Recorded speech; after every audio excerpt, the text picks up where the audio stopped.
show off your stuff there, David. Skookum. Sasquatch coffee.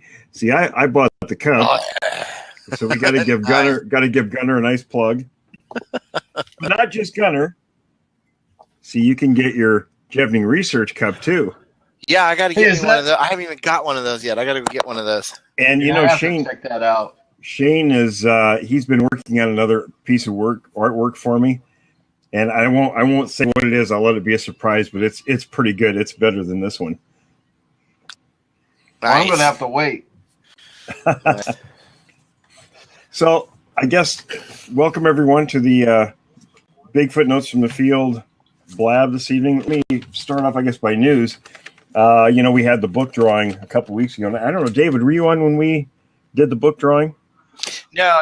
I wasn't here. Well, I had one copy of Notes in the Field that had been sitting on my end table for quite a while. And I thought, well, you know, because we talked about doing giveaways on the show once in a while. So I thought, well, okay, that's a good time as any to start doing this. So I held it up and I said, I have one copy here, you know, get a hold of me in my private email and I'll draw from the hat. So I ended up getting another shipment of books in. So I picked 5 people. So actually I mailed those out today, everyone that's listening. Now Nice. I'm going to read off the names here and hopefully I won't mess. There's 2 of my, I could mess up. So, you know, forgive me if I mess your name up. Mark Wake, Wayke. Mark, your book's on the way to Surrey, British Columbia. Don Gummo, who is our assistant regional director for the Northeast. Don, your book's coming. Rick Devonshire in Australia, your book is on its way. Mark's, okay, now this one could be messed up. Strackel in Florida, or Drew Strackel. Your book's on its way, and Brian Olson, your book's on its way. So those went out today. I don't know how long it's going to take them to get there, but they're on their way. Nice. And I guess the usual plug, check out the website, williamjevning.com, and our Facebook page, the JRG Bigfoot Research Group. We're at almost 640 members on that, on the Facebook page now. Nice. And I think we're pretty close to 550 on the website. Nice. 550 on the website? Yeah, people have signed up. Good. Yep. So we're still working on adding a few things. I don't know if you had anything you wanted to plug in there, David. No, I'm actually gonna. I kind of got back from hanging out with the family, vacation. So, remember back to posting up blog posts on williamjevning.com on Sunday nights or Monday mornings.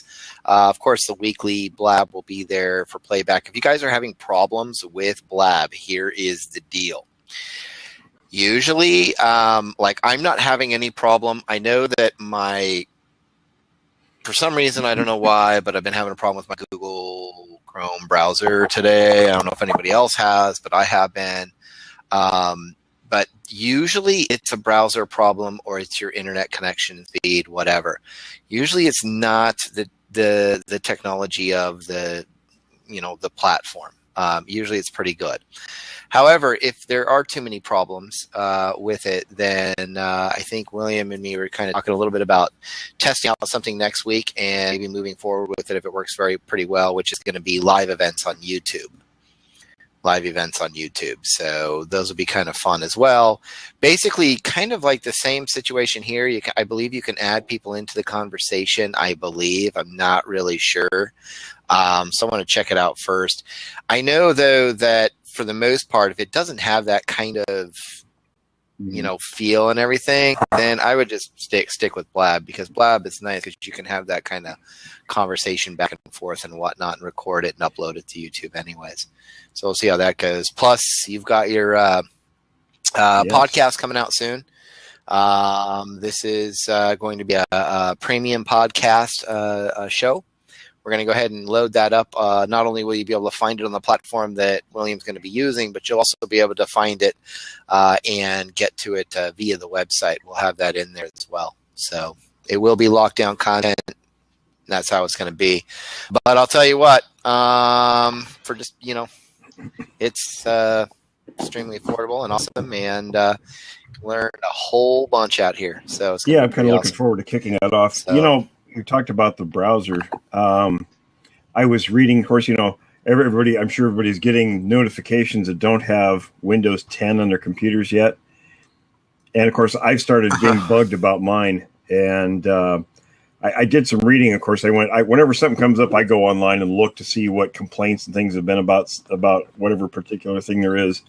And it sucks. It's horrible. I know. Then it doesn't really give you a choice. I'm able to keep putting it off, but I suppose eventually it's going to force me to upload it. But one of the things it did say in there was that people had problems with Google Chrome.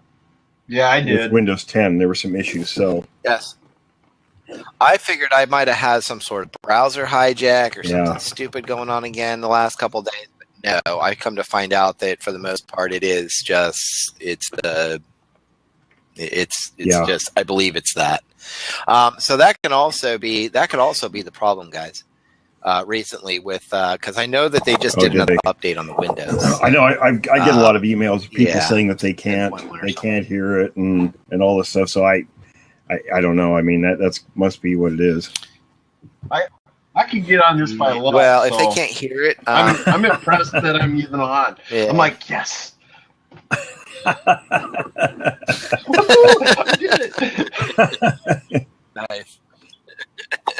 No, it's just one of those things. It's technology and everything else, so it's kind of neither here nor there. So that's and it could be. Yeah, if you can't hear it, there's a volume button on your computer.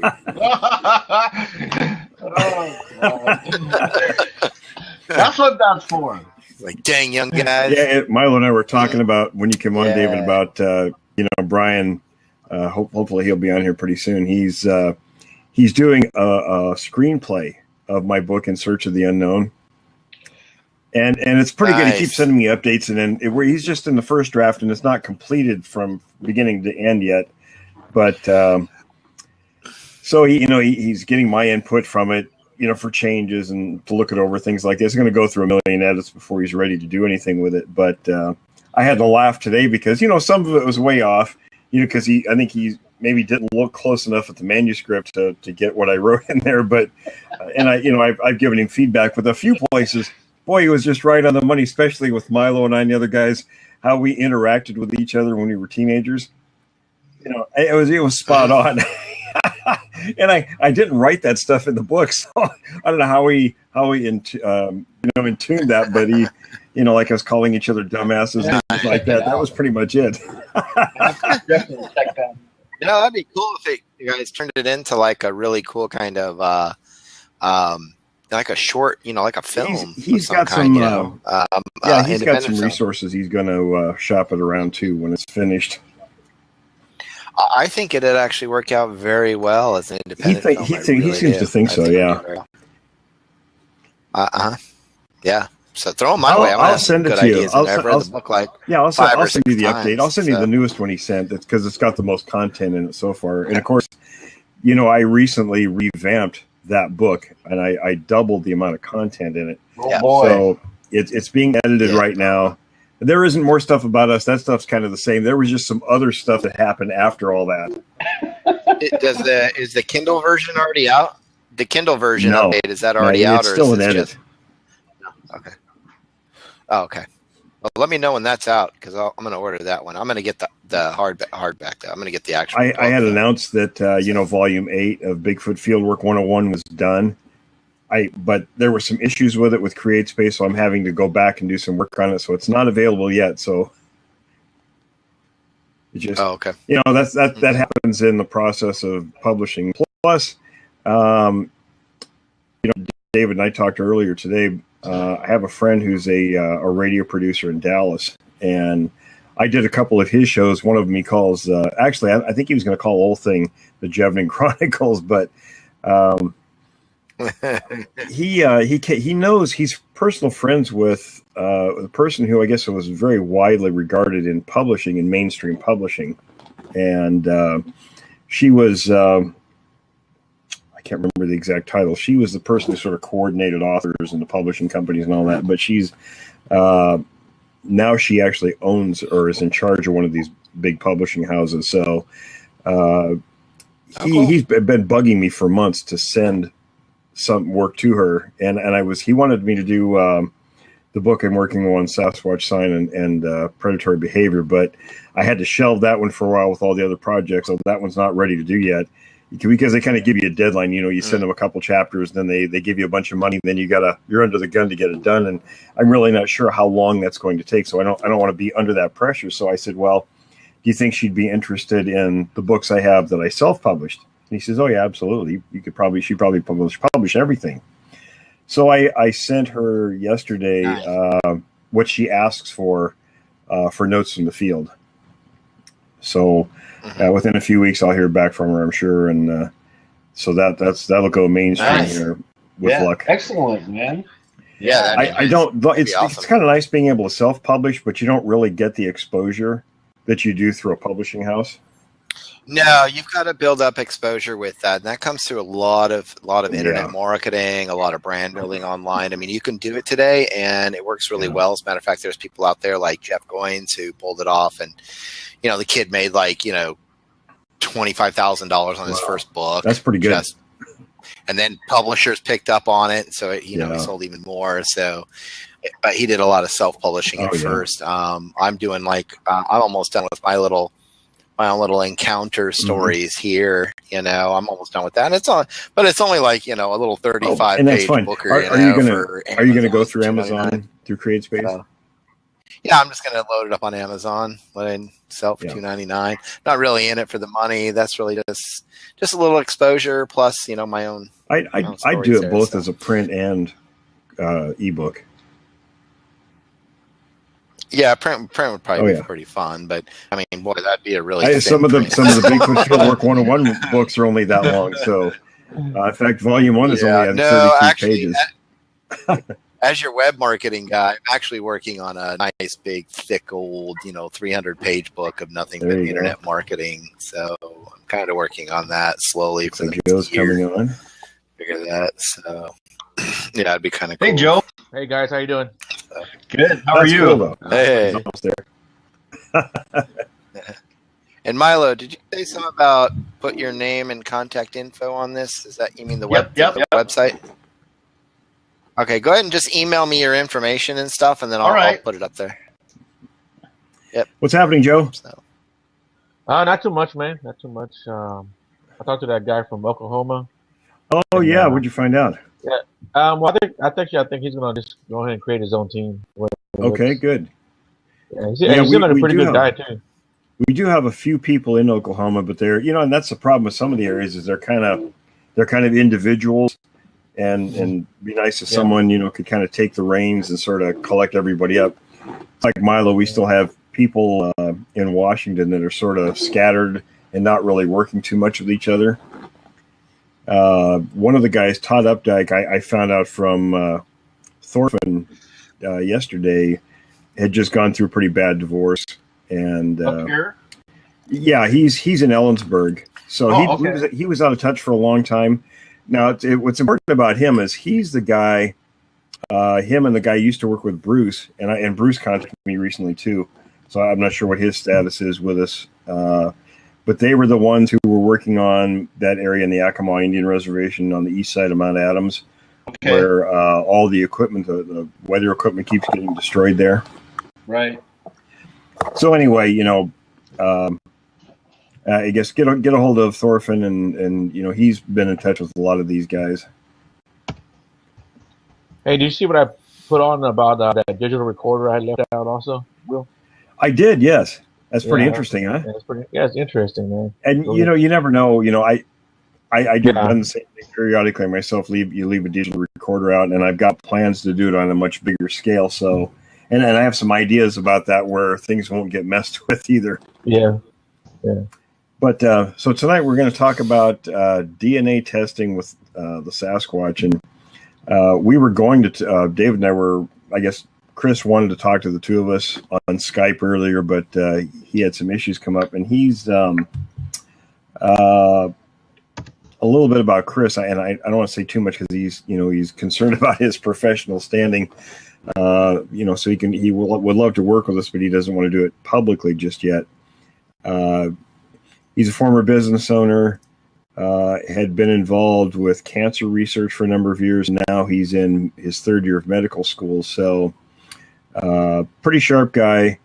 And he and I talked, especially with his medical training and then previous training in other degree fields where he worked with cancer, about DNA. And I've talked to other professionals over the years about DNA and how that works. Everybody thinks today, and it's in the past, it's been things like dermal ridges and all these different particulars with, somebody will come up with an idea and think, wow, this is the thing that's going to prove the Sasquatch to be real. So now it's, of course, DNA.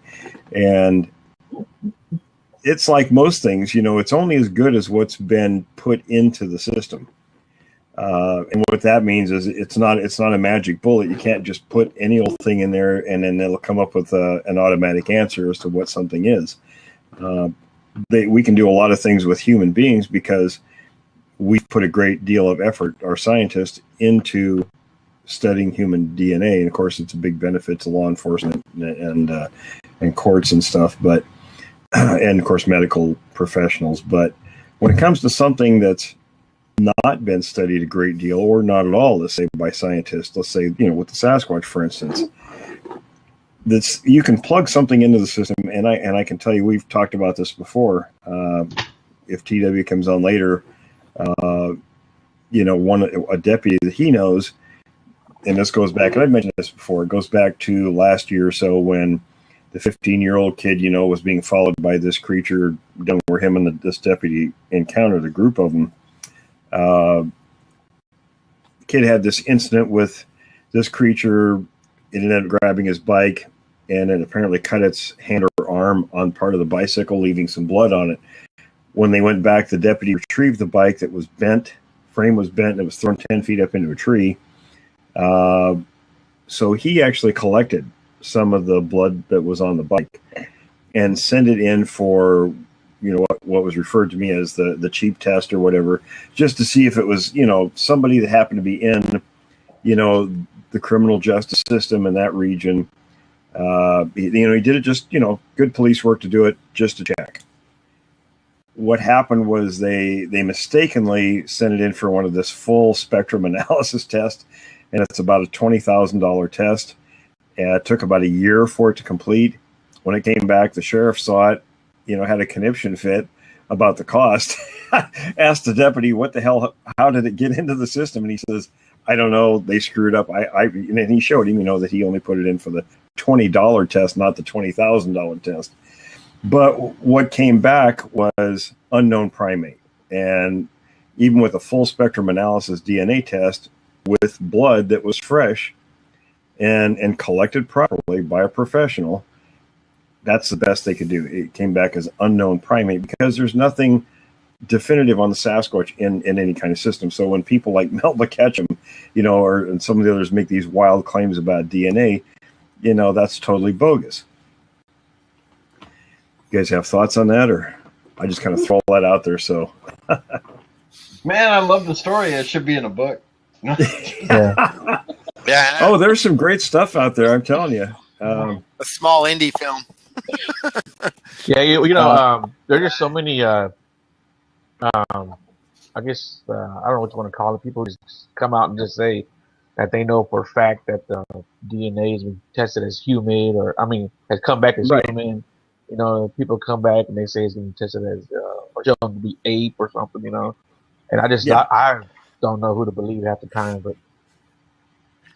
Yeah. Well, I see on this one, I'm using, and I got that directly from a police officer. Yeah. So, and from other police officers. So I know that chain of information is pretty solid. And they said that it came back simply as unknown primate. That was the closest it would get. Nice. So I mean, when people say, if they say, well, something was tested and came back human, well, my thoughts are, and this is just my guess, that it probably whatever sample they took in was from a human. It wasn't from a Sasquatch. Unless you actually take a sample off a specimen, how do you know what it came from? Yeah. Stuff on trees or anywhere out there, it's just, the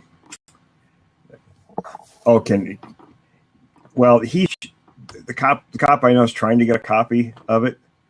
Yeah. But it's one of those things he sort of has to walk on eggshells to do it I quietly. know. Yeah.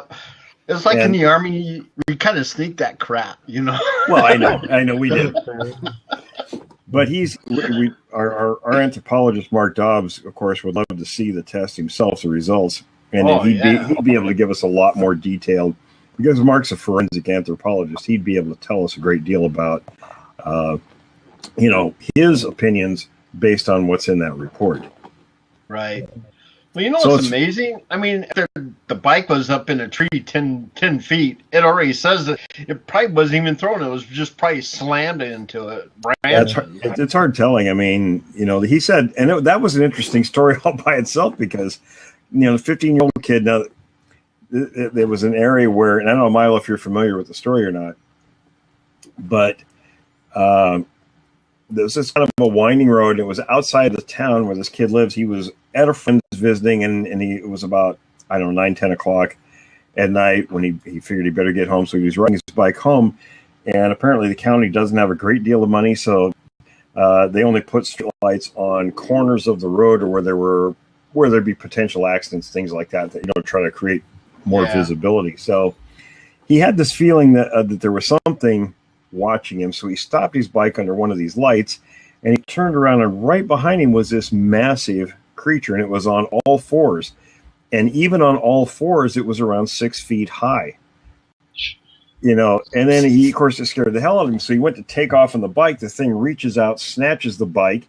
The kid goes flying off over the handlebars and gets up and just runs like hell. Comes flying in his parents' house, and they all thought he was crazy. And even the deputy, when they called 911 after he insisted, so he got there, and they were talking, with the kid about this, and the cop was kind of like, well, are you sure that's what you saw? And the kid got pissed off. He says, look, I'll take you back out there and show you. I don't have any reason to make anything up. So they went back to the location where it happened, and that's when they found the bicycle up the tree with its frame bent.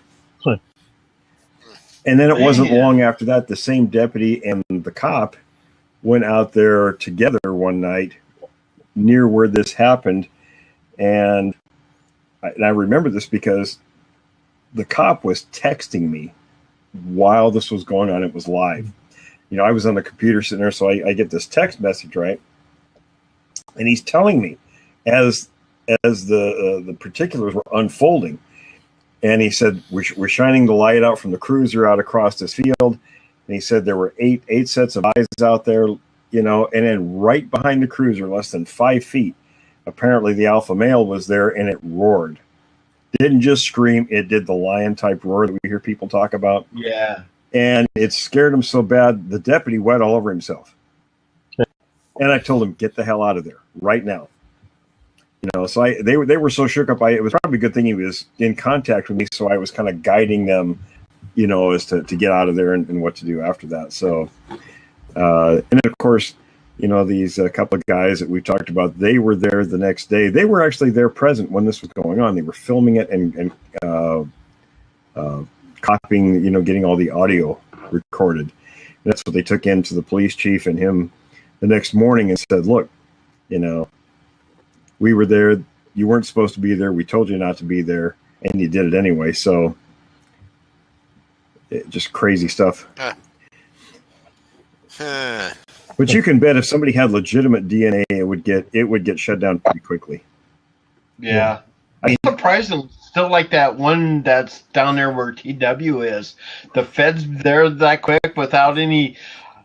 I mean, the jurisdiction, and it just boggles my mind. Well, I think if these guys, from what I know of them, they don't have any specific jurisdiction. They go wherever they want and do what they want. We've been trying to quietly look into that, and they've got a pretty tight lid on it. So wow. He's got some other ideas that he's talking about. So we'll see if any more information comes along. But personally. Of course, the witness and his son aren't talking at all. Right. So, what do we get there? There. Yeah, I think I'd leave more than a vapor trail behind me. Yeah. I always said, if that happened, one would break its neck on the trail of crap that I'd leave behind me. Yeah, trying to catch me. it'd be like a slug trail for me, man. It'd be all silver going down there. Just remember, just take somebody slower than you when you go. There ain't too many people that way, man. Everybody seems to be faster than me now. Oh, well, see, you need somebody like he who shall not be named as the bait. The thing is, I have to be pulling on him to get him going. Well, I just leave him in place, put a shirt on him that says the bait, and there he is, Yeah. While they're having your way with him, then you run. Yeah. Well, here's a good question, William. Have you ever done any like research up here in Oregon? Where's like maybe 2 or 3 of your favorite places to visit? Well, anywhere around Mount Hood, of course, because that was, and on the north side in particular. Peter Byrne years ago, he did all his stuff from the Dalles, which is east of Mount Hood. Not my favorite area. When we were doing a lot of work, southern Skamania County and the Columbia Gorge, there was a lot of stuff back and forth right along that whole corridor. So, and I had a lot of information from the north side of Mount Hood. So Mount Hood, absolutely. Out on the coast around Tillamook, that area is a good area. And then, well, I have a lot of favorite spots, of course. And then the southwestern corner of Oregon is very good. Around Brookings and I'm trying to Grants Pass. Yeah, I'm trying to think. There's a particular place where there.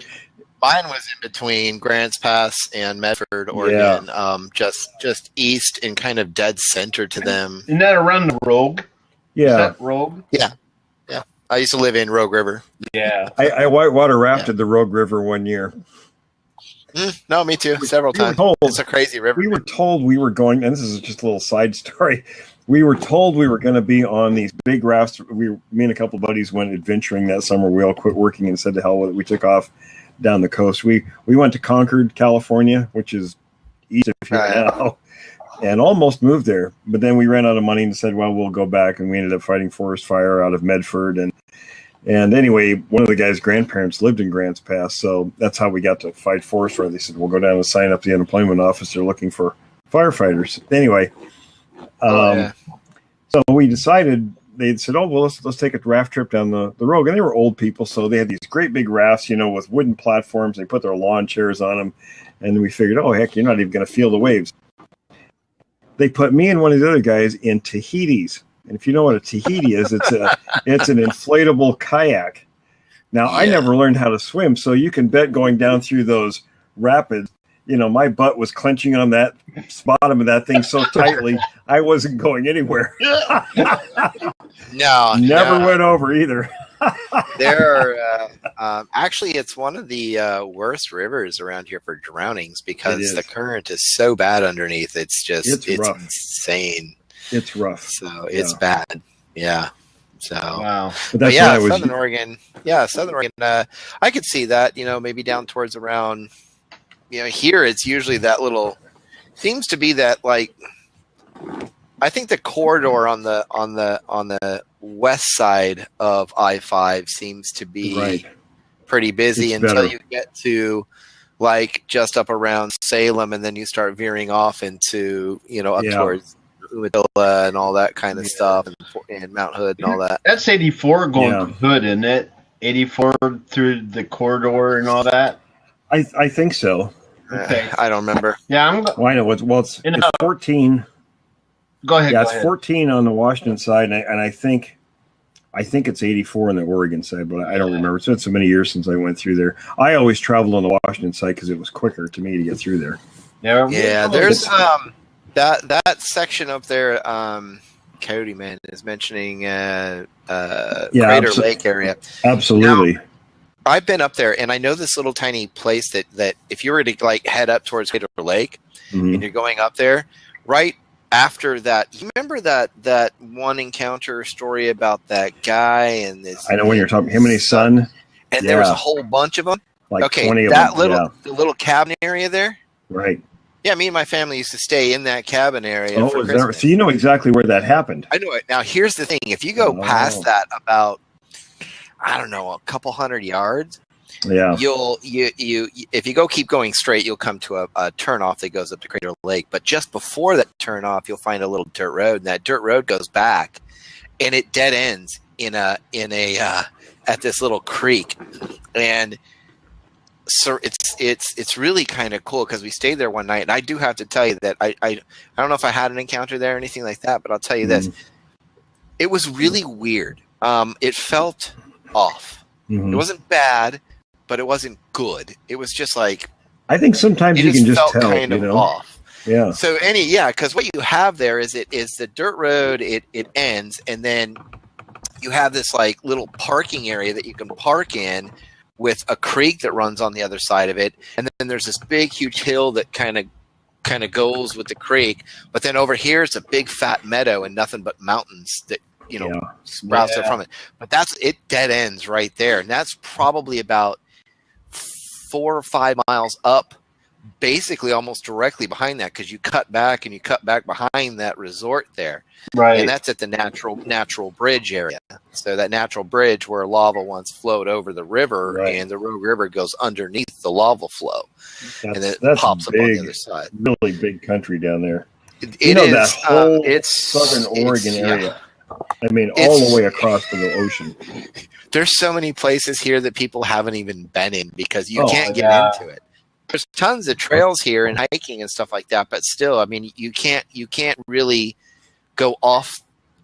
You can't really if you go off grid, you better be prepared because it's like being in the northern parts of Alaska. I mean, you can really get lost here really fast. You know what I used to notice all the time? Last year I went up to Packwood, and it's from when we were kids and stuff, it's changed, but it's still there. It's still wilderness, and it still bites you in the ass if you're not prepared. Can you tell, after you speak there, William, can you tell us a little bit about what you know about that particular encounter there? Which one? The guy and his son and stuff. It's called the Natural Bridge area. It's a little I was going to say before I go to that, if you go outside of Estacada, almost every year you always hear about people traveling east out of that area, and that's big country when you head up towards Tarzan Springs and that region.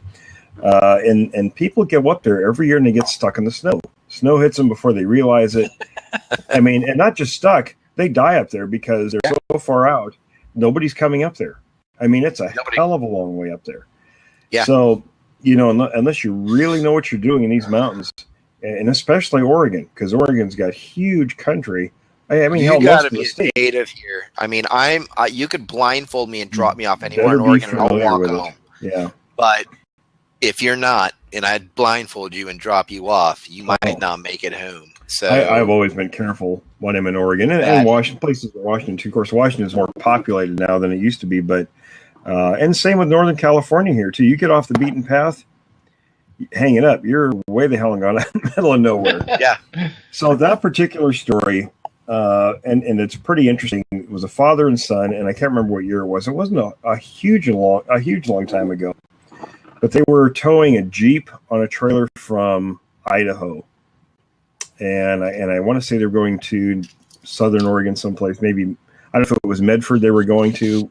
Maybe it could have been California too, but anyway. That would actually be on there because they would come down from the on the backside, east side of Oregon there towards Klamath Falls, and then you can cut over up above Klamath Falls to Crater Lake, that highway there, and you end up right there. So they decided to stop apparently to take a leak, and it was kind of an area where there wasn't any traffic. Of course, it was the time of year there wasn't anybody around there, and I don't remember all the details offhand, but what happened was they saw or heard these things, and they were kind of zigzagging their way toward them in this bright moonlight.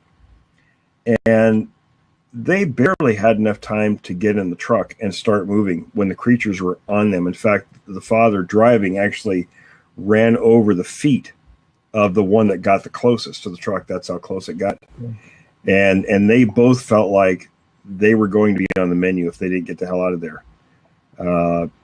I don't know if we. Do you know if they were there at the? Because what happens on there is when they're coming that direction, on the left hand side is a building with a small there was a big restaurant wide and a little spot general there or store, and on the right hand side there are there's like 8 cabins and all kind of spread out, little A-frames like this, and then during the winter, I mean, it's the snow gets up I think to it was closed for season, thigh. right? That's a seasonal location. Well, it's open, but I think the people live out towards. They live down towards what is that? Okay, Shady Cove, and I think what happens is that they drive up there to kind of, I guess log people into their cabins and whatnot and stuff. They'll stay up there if there's somebody there, but they do have. I think it's a Christmas, and then right after Christmas, it's shut down. It's done until I think when they stopped there, they were closed down because it was like a big parking, a wide area made for trucks. I believe that's what it was. They'd stopped. Yes, there. Well, actually, right before that is what they call it's a horse camp, and it's also a winter. What do they call that? A winter playground. What do they call those things? The winter. Sure. Anyways, you can do lots of sledding and stuff and snowboarding up there. But there's a huge open parking area there. See, and it goes right at the side of a mountain. So that's probably where they were at, right? And that's like maybe 75 yards up from those. Right. Just from my recollection of the story, that's what it sounds like. When they gave the description of the place, but. I mean, that's one of my favorite stories, just because I mean the creepiness level was just sort of off the charts. I mean, well, as a matter of fact, that road I was telling you is about another 70 yards right past that is that road that you cut up and go out. Did we put that on the website as a blog? Do you remember? Yeah, I don't think so. I'll send it to you if I didn't already, but. It's one of those stories. Okay. I mean, it's well worth reading because it's really, of course, I know we've gotten off the subject of DNA testing, but there's only so much you can say with that. So it's what we do on Vlad. We wander whatever direction we feel like. So, Brian was just saying that he was told by a friend that when she was at Crater Lake, she never felt comfortable. Yeah, Crater Lake is one of those. I mean, I've been there a few times, and of course, it's always in broad day when the sun's blasting down and stuff. So it's a little eerie up there and weird anyways. I got a job offer up there before I got before I got married and moved to Roseberry. I got a job offer to be the general manager of the bar and the restaurant there. Which was really funny. But I turned it down because I got married, and then I got online. All right. Became William Jennings web guy. You made the right choice. But it's very beautiful up there, and it's just kind of an eerie place. I mean, you're sitting on the top of an old volcano that totally blew, and it's weird, anyways. So, it's a pretty. I'm not familiar with that story, Joe. With the story where a soldier shot a Bigfoot around Fort Lewis and had blood results come back with chlorophyll. I tell you.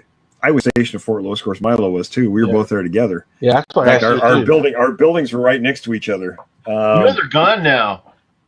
Oh yeah, I know they tore all that down. But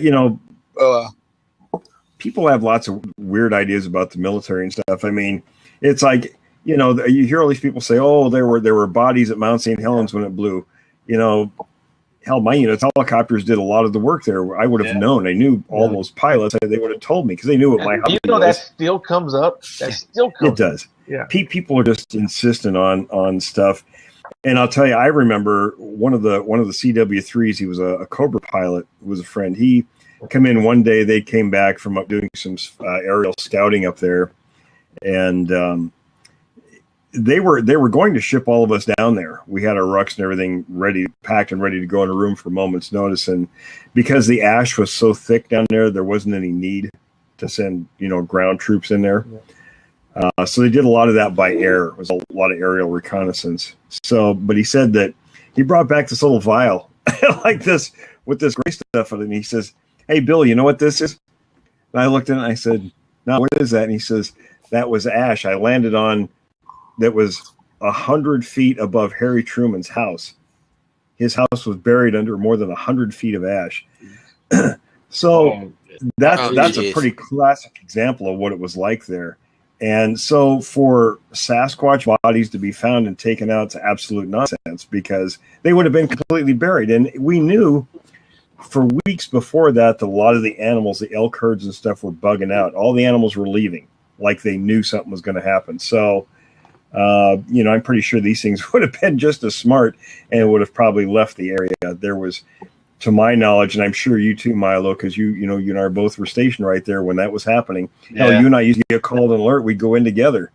Well, we'd always drive in together, and we'd have to wait for each other to leave. But the whole thing is, I was in a scout platoon and he was in the air assault, and we'd all go out and check things out. They'd be flying us in and out of there. Yeah, Milo and I were both sergeants. I mean, we would have known what was going on, and there wasn't anything, not to our knowledge. So, yeah, and you're right, Joe. I mean, I don't know what it is. People love to dredge that stuff up, and I do know one of the sources of that information, and he's kind of a whack job, but we'll just let that go for now. People, they just love to dredge up these crazy stories. I don't know why, but it happens. But Milo and I are two of the people that we were non-commissioned officers there. We can tell you there was no word of anything like that. We were on the inside. We would have heard. Yeah. Or we would have saw it, because we were on the helicopters and stuff that were bringing things in, or even the bodies that we found. I mean, there were a few in between. So, and there was a lot of people who lost their lives. I knew some of the pilots that found those people. Like there was one I remember. Of course, it's a little off topic, but it's an interesting story how the guys flew in there, and I can't remember the pilot's name. It's been so long ago, but they flew one of the helicopters in, and they saw a pickup. And I remember seeing pictures of the pickup, and of course it was all burned, pretty bad from the pyroclastic flows. And when they walked it, of course they didn't expect to see anybody. When they walked around the back of the pickup, and what they found was the man apparently had gotten out of the truck, and when the pyroclastic flow came down, it was so hot, above the bed of the pickup, it completely vaporized his body, and the lower part was still standing, leaning against the pickup. So we heard lots of details, and gruesome detail about what was there. If anybody would have seen a big hairy bipedal creature dead in the ash, I'm pretty sure they would have said something. You know what I mean? Yeah. Brian said the 1924 incident might have happened. Yeah, sure. I have no doubt that happened. With the miners, and Milo and I were two of the 6 guys that went there in '76. Yeah. Had fun doing that. We had fun. Yeah, that was a hell of a trip. Talk about surviving in places we weren't familiar with. We got lucky on that one. Bunch of damn goofballs is what we were. Oh my God.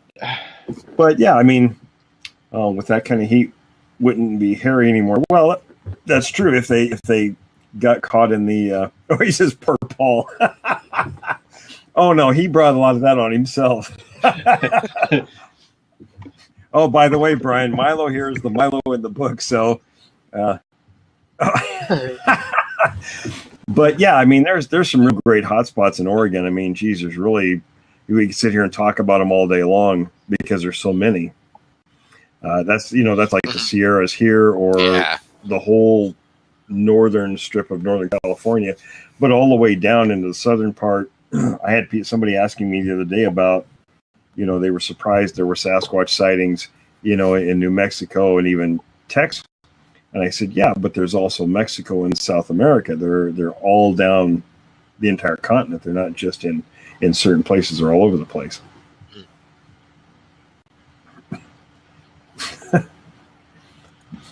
Nice. Yeah, Brian, you'll have to. He says, "Did you pick up the baseball cards?" Anybody hasn't read In Search of the Unknown, that story was funny because Yeah, that's me. I got a tip about where, and it's funny. Joe, you mentioned, people bringing things up that weren't true. There was an article or somebody made a comment not too long ago on Facebook where they said, it was like big news, the site where the miner's cabin was discovered after all these years. Well, it was never lost. We always knew where it was. It was right at the head of Ape Canyon. I mean, the canyon stayed. I mean, the blast didn't go to the east. It went to the north on the Mountain Blue. So the eastern side of the mountain is still pretty much like it was way back then before the blast. So as you follow, there's an area called the Plains of Abraham. The only other difference on the north side is where what's Windy Ridge now, there used to be Windy Pass. And Windy Pass was just remember, Milo, it was just barely wide enough for anybody to walk through through the solid rock. And you had to go probably, 30 yards or so through that it was a crevasse, I think, in the rock. And it came out on the Plains of Abraham, and there was a trail that went along the eastern side of the mountain to the south. And all you had to do is follow that trail and come up. There was a bunch of trees at the head of Ape Canyon. That's where the cabin was.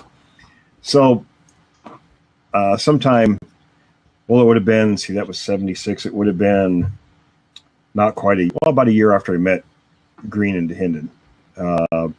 I got a phone call at my house, and this guy introduced himself as a college student. I don't remember which college in Portland it was, but he was writing a paper on Bigfoot, and he'd talked to John Green, and John Green gave him my parents' number and said he should talk to me because I'd had a sighting, just a couple of years before. So we talked about what I'd seen, and then he says, "Oh, by the way, have you ever, the story about the miners at Mount St. Helens?" I said, "Yeah, it was in Green's book. I read that." He says, "Have you ever been there?" I said, "No, I've hunted elk, on the western side of Mount St. Helens with my dad and uncle, but never didn't go on that side of the mountain." He says, "Well, he says you should really go there sometime. Here's the directions how you get there, how you find it." So, 6 of us decided, in November of 1976 to take off down there, and it was an eventful trip. We got down to the first night, and this is after, we stopped on the way there. We had our little adventures, but all these crazy things happened. So it was, I don't know if I should go into all that or not, but it was funny. I mean, it's in the book.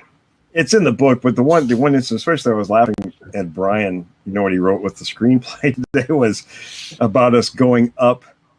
And Brian, if you're listening, that car that spun around and burned its tires off, what didn't pull up next to us, it was on the other side of the big parking area. The wind was blowing really hard, and it was really bright moonlight that night. And we sat there, we're trying to sleep in the Volkswagen van, which is next to impossible. So we're sitting here and we see this car pulling way over there. And the guy starts doing donuts all of a sudden, and he just burns his tires up. And we see this just impenetrable, ugly black cloud coming our way. And around that time, Kirk and Paul had to pee. So they got out of the van. And of course, we locked the door behind them, right? And they're out there, and they're pounding on the van. Let us in, let us in. And Brian was looking in the window, saying, "You're gonna die." So here comes the cloud. The cloud did not dissipate one bit, and it hit us, and you couldn't even see an inch out the windows. And we didn't hear Kirk. We hear Paul out there, ooh, coughing up a lung, And then when the cloud dissipated, we see him standing out there. We're still laughing, because these guys are stuck in all this oily tire smoke. And we open the door, and of course Kirk says, "You guys are bastards." And we're like, "Oh, wait a minute now. Kirk wasn't coughing, and he's got asthma. How come you're not coughing and Paul's dying over of lung disease? What's going on?" And Kirk just says, "Oh, I just held my breath." Paul wasn't bright enough to hold his breath, which also happened a few days later when he poured black powder on the fire, and when it exploded, and he couldn't hold his breath then either. So that whole thing was funny. And of course, on the trip up Windy Pass the next day, and it was a long, tough hike up there. I mean, when we got up to the pass, we could look down, and the van looked like the head of a pin. If you held it out in front of you, that's how far down. It was probably, what do you think, Milo, 1 to 2 miles away from us down there? Yeah, I'd say closer. Well, not really closer to 3, but it was like 2.5. It was quite a ways away, and we were going, probably at a 60-degree grade up, up to our knees a lot of times, sinking into pumice. So it was a really tough hike. And Paul's wearing these green rubber barn boots, a long trench coat, and an army steel helmet. We're all wearing packs and stuff. The rest of us are dressed in jeans, and dressed kind of lightly for November, hiking. So we get up there, and me and Brian were way ahead of everybody else. We stopped inside this rock formation to take a break, wait for everybody to catch up. A few minutes later, here comes Milo, mad as hell. And he's jumping up and down, doing all this stuff. And he's, Brian, he says, Milo, English, we don't understand you. Because he was just going off on all this stuff. And he's like, oh, it's stupid ass, drop my gear. Because Paul would always say, I gotta stop, I dropped my gear. Always drop something off a pack. So Brian looks at him, he says, did you tell him to pick it up? Milo looked like somebody slapped him across the face, and he says, I'll be right back. He goes tearing off down the trail again. Brian looks at me and he says, what a dumbass. So there comes Milo a few minutes later back, just as mad as he was the first time, mad as hell. And we're like, after we get you calmed down, we're like, okay, what happened? He says, I got down there, dumbass just stood there and watched his pack roll down the hill. It opened and everything came out and spilled all over the side of the mountain. And we're just sitting there rubbing our heads like, oh, God. So I said, okay, look, if he can grab something, tell him just grab what he can grab close. We got to get going before it gets dark because, we still got to go back out to the van and get the food and tent and everything. So we get up there, told the guys who weren't in such great shape to hang out, make the camp. And then me and Brian and Milo made the trip back to the van. We didn't even bother looking at the stuff on the way down. We were just talking about, getting our stuff together and getting it back up. Of course, we have all this canned food, so we got our packs, pan full of canned food that's heavy as hell, and 2 of us had to carry this stupid tent. So we get up to where the incident happened, and we stopped for a break. And I don't know if it was you or Brian that went over to take a look, but one of the guys says, hey, come here and look at what dumbass brought. So we go over there, and he had 3 items in his pack. A bunch of long underwear, baseball cards, and plastic ship models. That was it. Of course, we didn't know about the 2 pounds of black powder he had in his pocket. We didn't find out about that till a couple days later. Oh, no. Oh, yeah. Hey. Oh. So, I mean, that was sort of the character of that trip. It was, we were all teenagers. We were all 18 at the time. So, I mean, but that was Bigfoot hunting at its finest. The first day out, we did find Bigfoot tracks.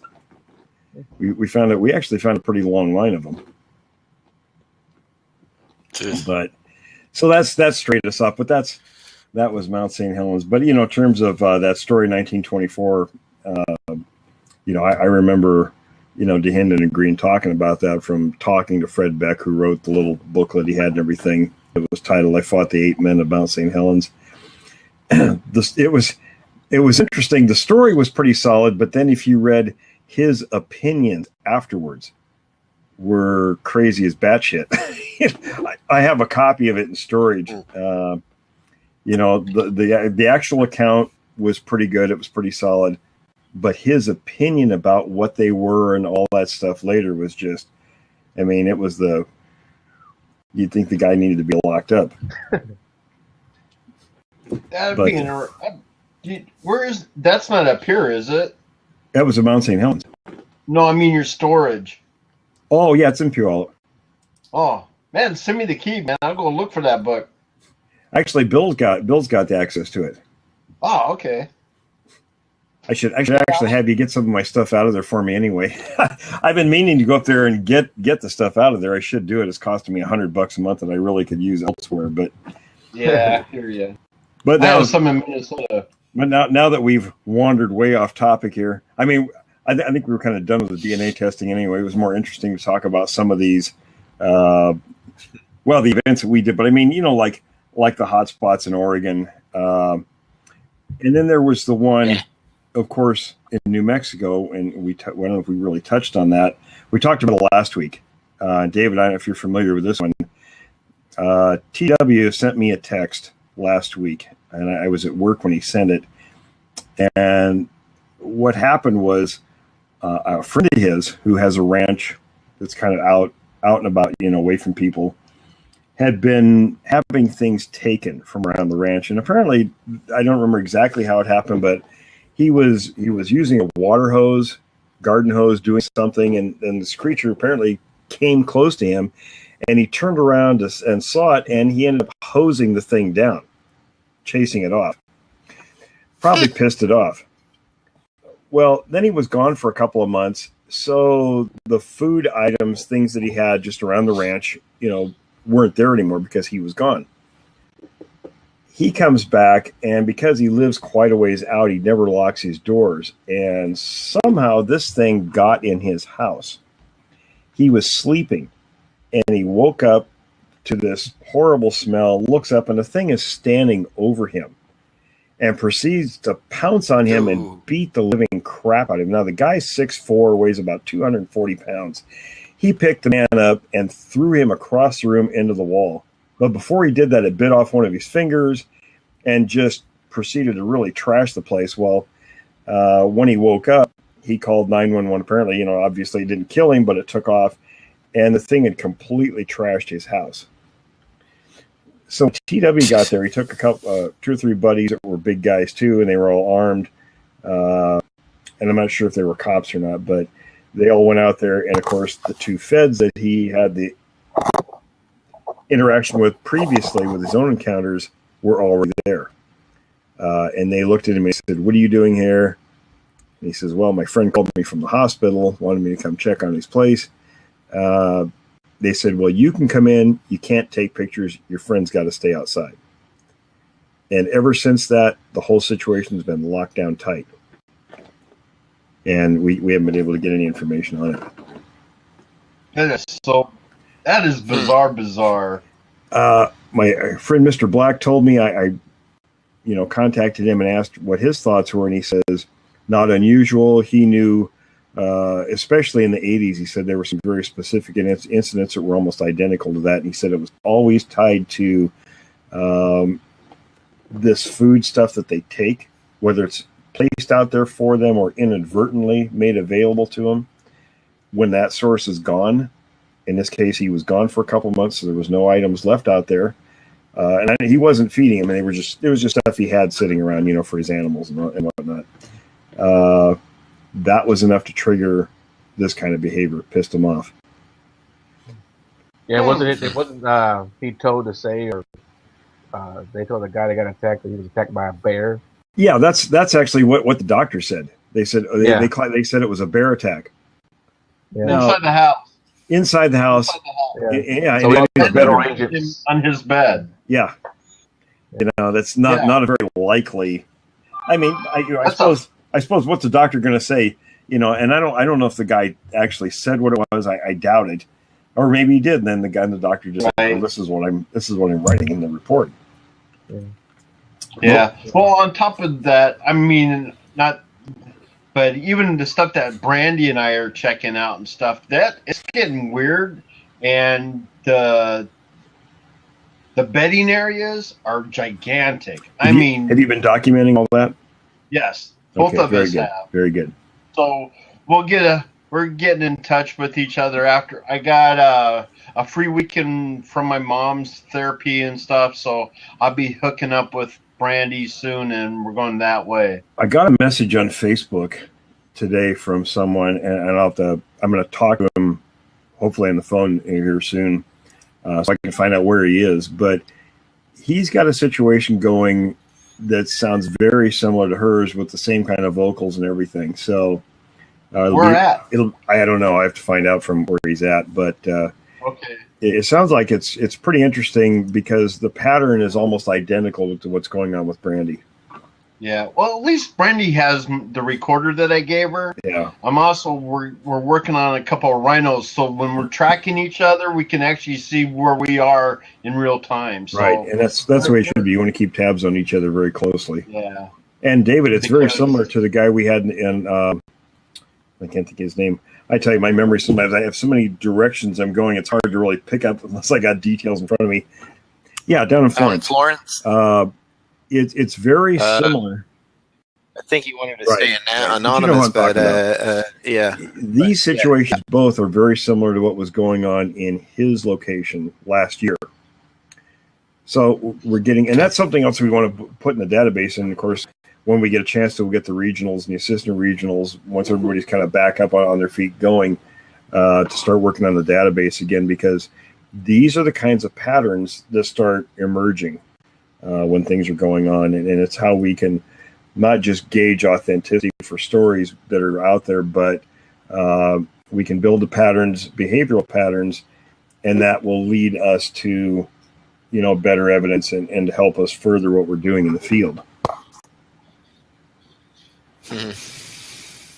Cool. Yeah, that guy had some pretty crazy stuff. He did. That was a bad situation, and fortunately, we were able to kind of get it stopped. But there was a lot of fear there, for him and his children. Yeah. Yeah, he's still, I actually reached out to him about a month ago, and he said everything's kind of slowed down and it's been kind of quiet, but here and there, said still, yeah. But that's kind of par for the course. See, now, we do know that the powers that be went in there and sort of took care of that. That's why they haven't come back and pestered him as much. But there were also things that we implemented told him to do that he did, and was able to help prevent that from happening again. It's like Don's on. Yeah. Don, have you talked to Jeremiah lately? Jeremiah should be back with us soon. He's been out taking care of some personal business, but he should be back pretty soon. I emailed his sister, Glenda, and I haven't heard back from her yet, but I shot her an email. Did you? She was working on the newsletter for the website.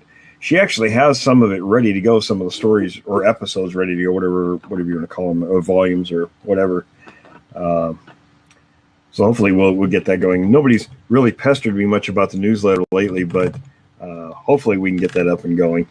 And I don't know, David, Robbie Shaw has tons of material.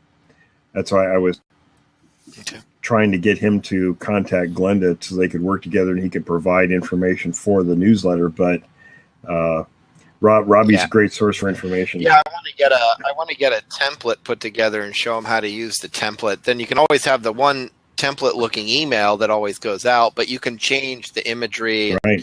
You can even put some adverts in there, a few of your books down at the bottom and everything else. That'd be cool. Nice face shot of William there. That way everybody goes, oh, I'm just kidding.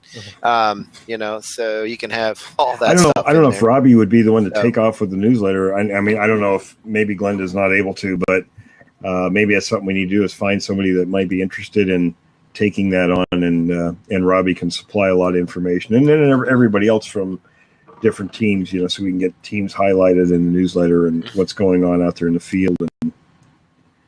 So that'll be in a newsletter on the site? Yeah, it'll be on the website. People that have signed up for the website, I think we have 549 people right now. That's how it works, right, David? That newsletter will be sent out to them on a whatever basis. Yeah, anybody who's on there will automatically get emails, and they'll start popping out like once a week. What'll happen is that we'll share with you like the latest blog post, and then also we'll share with you 2 links, one for the premium show, one for the blab, and then of course, and there'll be buttons there for you guys to go and visit these different things. So it'll be like 3 different things in the emails, but you get it once a week. And what I was going to do is break it down into blog post, button, 2 little side notes here for the premium show, this and that. And the premium show, I was going to ask, I was like, how many? Yeah, you probably got a ton of you got a bunch of interviews I've had already. Oh, yeah. So any sneak peeks? Like, give us a few little sneak peeks of like where and where some of the stories have come from, and anything that's kind of interesting, kind of like a trailer. Well, I can tell everybody that at least one of the shows, Mr. Black will be a guest. Oh. And nice. I know everybody's been waiting for probably the past 2 years for him to talk, and I have to disguise his voice, of course, but he said that he would do one of the shows. So I'm really looking forward to that because there's so much information that he has, and he and I have only discussed limited amounts because, electronically, he doesn't want to be traced that way either through texting or phone calls or whatever. But, we talk about things. We were actually going to meet in person when we're able to. And he's got a lot of information that he's going to share with me from all that. So it'll be interesting. I mean, and I'm trying to think, I always kind of space out the stories, but we have some pretty good stories. I've got about 3 months of shows already recorded. And really all I'm waiting right now, of course, is to get the intro wrapped up. And I did hear from the professional guy once.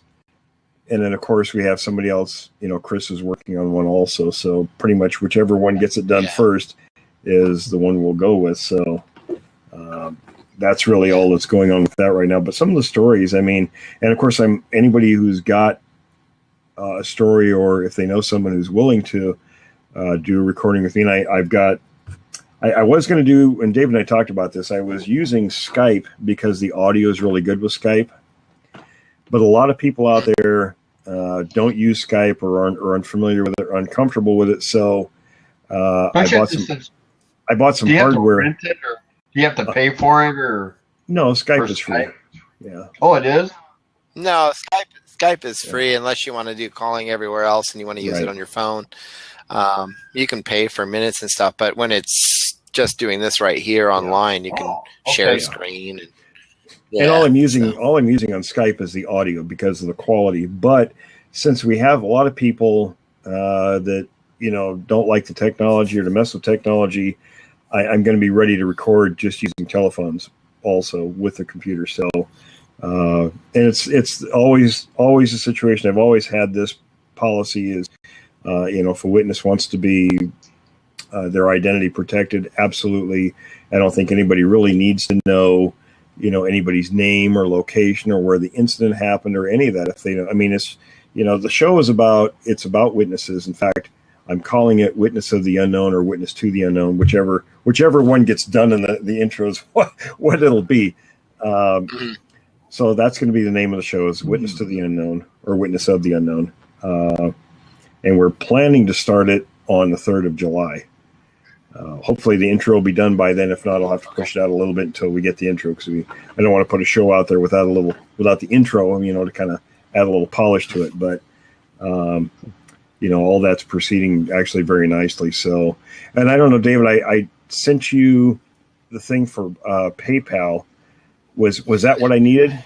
Yes, I got your PayPal.me button, and as long as that is set up to, the biggest thing about that is that what I need is a link. You've got to make sure that it has a redirect on it, so that when they order for their premium content, then it directs them back to the page that will take them to where they can access all that information.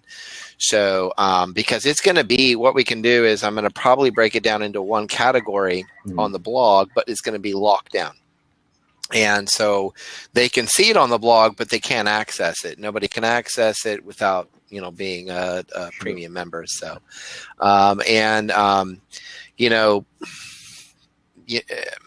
it's just, it is what it is. Right. Everybody has good premium content. Everybody's got to have their show. Everybody's got to have their thing. And I think that's an awesome thing. Trust me, I'm a businessman online. I mean, it's what I do. And I do pay for premium content myself online of things that I love and enjoy and need. So that's just how that is.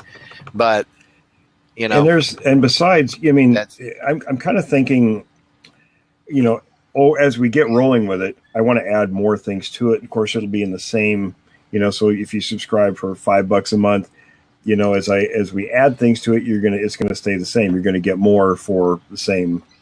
Yeah. And there's nowhere in the world online that, there's nowhere online that you're going to get this particular show for $5. I mean, it's just not happening. And, most of the time, whenever you go to these other websites and stuff and you go to log in, there's sometimes a lot of technical problems and whatnot. I'm telling you right now, 99.999% of the time, William's site is up and running just fine, as you guys can tell. I run that whole show, so And I know Dave's a what pro. I'm doing. He knows what he. And it's on my server, so I know what's I think- going on. My biggest problem there is that if I have to go to a bigger server, then I have to charge William for that. But but I wouldn't expect that just yet. It can hold a lot, so we're pretty good. I think the podcast will be pretty interesting. Initially, we've got they're all witness encounters. And that's kind of a good thing. It's nice to have the blab once a week to where we just kind of like, shooting the breeze, talking about all kinds of different, Sasquatch stuff, but, Bigfoot stuff. But these are just straight up encounters. This is and we're still going to do this. This will still be here. And that's going to be the same for everyone. It won't cost anything. As far as the paid content, of course, witness encounters, that's the biggie. But what I want to add as we move forward with it is myself traveling around to meet everyone out there. And I've had a lot of enthusiastic response to that, and actually doing some recordings, some additional podcasts with you folks out there. We can sit around the fire, have a beer, and we can talk Bigfoot, tell your stories, and also my own field work, on site when I'm in areas, and hopefully we'll do some video with that also. So, I'm already thinking ahead all these other things to add with the witness encounters. So it's not just a show with witness encounters. There'll be a bunch of other stuff I want to add to it as we go down the road. Yeah. And just so you know, I've been following William for a long time, and he's really good at kind of vetting out, the real kind of encounter stories compared to what I've heard on other platforms and shows out here.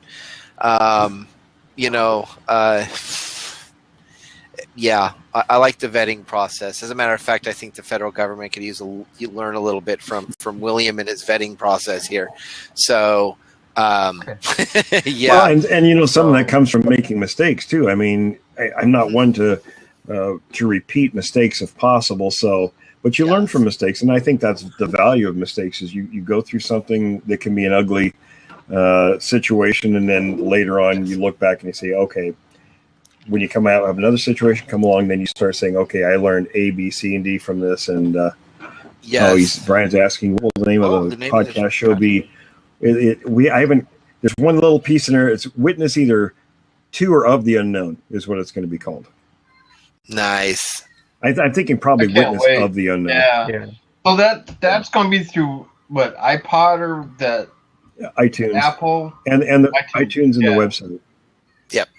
So what William's going to do is load these things up to iTunes, so you guys can subscribe to it on iTunes for the premium side of it, or you can come directly to the website and know that content is going to be available. Within the next 24 hours of it being recorded, is going to be on the website. Oh, cool. So, okay. Yeah. So you can subscribe to the website or iTunes. On the website, everything is mobile friendly on the website, so you can go in there. You can go to his blog right now, and you can see how nice and mobile friendly it is. So that podcast will show up.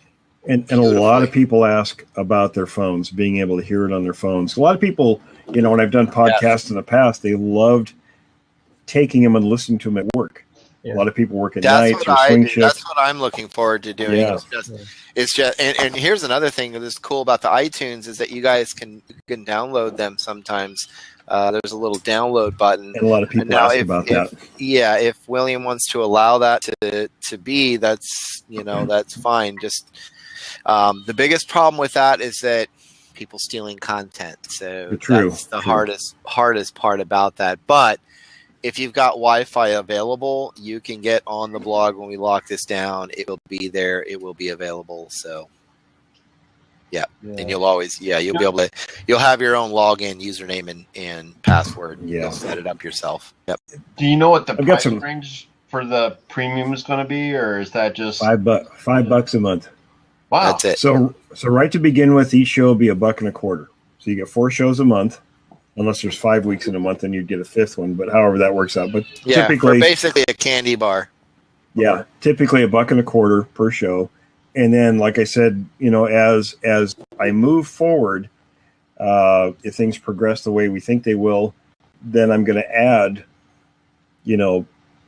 shows we'll do with you folks out there in your locations in the field, your stories on location, and then my own field work, with our teams or myself in the field. So we're going to have a variety of things, that are on there all the time. Excellent. And there's some pretty good witness stories they've got recorded already. So people are going to enjoy that. Oh yeah. It's kind of like what we go through here now. The little snippets of this, a little bit, from the stories that, I shouldn't say stories, but the witnesses that we hear about. Right. And that's what we're going to have is actually, it's going to be it's going to be the witnesses talking and my, talking with them, interviewing them. So, if you enjoyed me doing that before, that's what this one's going to be all about. So, yeah, it's kind of nice because I don't like being in premium paid stuff and then they start talking about, talking about DNA testing and stuff is great on Blab.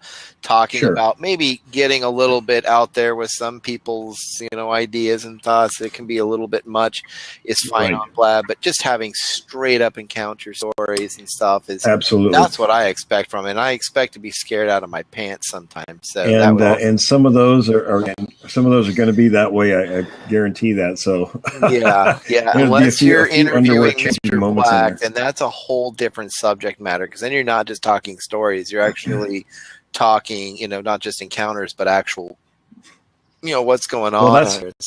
That's where we go beyond the veil. Yes. Then we're looking at it from the other side, of the room, so to speak. Yeah. So that'll be very interesting. Nice. Yeah. I look forward to listening to that. That'd be great.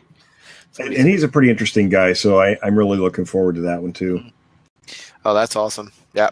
Nah, I like being here and just working on the website and stuff. It's a blast. I love it. I hope you guys like the website, by the way. Yeah. If you guys have any problems with it, just let me know. If you can't, it's awesome.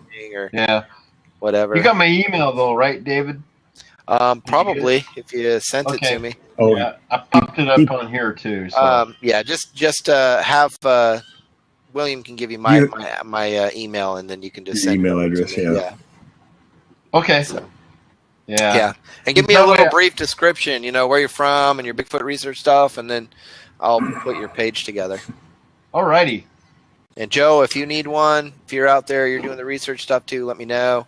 Send the same information, and I'll get you a page up there. I had a question. I'm getting text. Okay. I'm getting text on here. I was asked if someone could pay for a year. I mean, what we can do is I'm going to set this up with William. I might have to jump in there with you on the PayPal and show you how to do that. Yeah. But we can create a link to where they can pay up for a full year or, do it month to month, 6 months or a year. At that kind of price, I mean, shoot, you can have, month to month, 1 year or 2 years.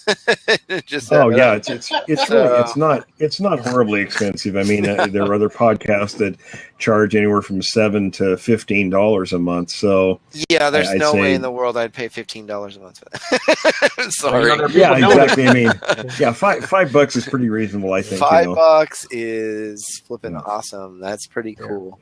Yeah. Trust me, I mean, my wife is a very fickle person, monetarily speaking, and I don't care how well I do online. I have a budget. I remember, when, and I won't mention the other show, but when the premium part came about, there was a lot of, the gnashing of teeth and all that stuff about $7. And and that was after discussing what a lot of podcasts were charging $9. The decision was made to go with $7, but I think $5. I mean, I think anywhere between $5 and $10 is a good, reasonable thing for a podcast. I think that's great. I think it's perfect. Anything that goes above and beyond that, it better be pretty good. Even if it's good, it better fart. Even if it's good, that's just insane. For me, that's insane. I pay. I just bought a grammar software for my blogging, and that cost me $200 a year. It's like some of that stuff's expensive. I tell you. I mean, You know, I did my taxes and I figured out that I spent $13,000 on training material and themes and software. And guess what? I don't even use it. Like, I'm doing the same thing. I've got all my receipts and everything, you know, and this is for book promotions, and it's crazy. People think, oh, as an author, you make a lot of money. You don't make a lot of money. You end up spending more. So I'm expecting a nice tax return next year. I did buy this. I got this. Oh, nice. I like that. This is my. This is actually pretty cool because I use this when I'm out camping and stuff like that. I actually use it to do research and stuff, a little set, cool. Little squatching and stuff. But, got myself a nice digital camera. Nice. Ended up buying these little $800 lenses. Awesome. Yeah, those aren't nothing. None of that stuff is cheap. I'm telling you. This whole gig right here cost me, it's about $1,800. So, I was looking at buying new camera gear, and I'm off the top of my head, I'm already expecting at least $1,500, and that's just the base. That's just the base equipment. Here's something else for those of you who are getting into the research, and you want to take your stuff online. Don't forget, I set up the websites and the blogs for you guys really cheap. And here's the deal: that's a business for you online. It's a business expense, and your hosting and your domain name will run you about. Domain name's about $9 a year. Hosting's about $5 or $6 a month. I set up websites for you guys, $400, but you can't tell anybody else. But here's the deal. Then when you get this stuff, because you have a website and it's out there and it's copyrighted and everything else, you got tax write-offs up the yin yang, and it's awesome. So that's a business online. I can write off my RV for a research vehicle. You can write. As a matter of fact, you can write off anything, something like, let's say, like your camping, your hookup fees and your mileage, or the gas, one of the two.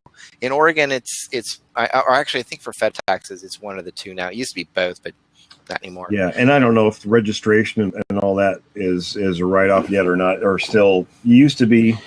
You have to look into it. As long as it's a research vehicle and you're using as long as you mark down the times as long as it's used as a research vehicle, it's 100%. Right. If it's kind what of you need to do is keep a logbook. Yeah, keep a logbook, and that even goes for like your own personal vehicle. If you're keep a logbook, of the mileage, and then you start with the odometer reading the start time and the finish time.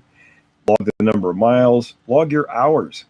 And I really want everybody to do that. I want everybody to log their time, because I remember I did this in Vancouver for more than a decade.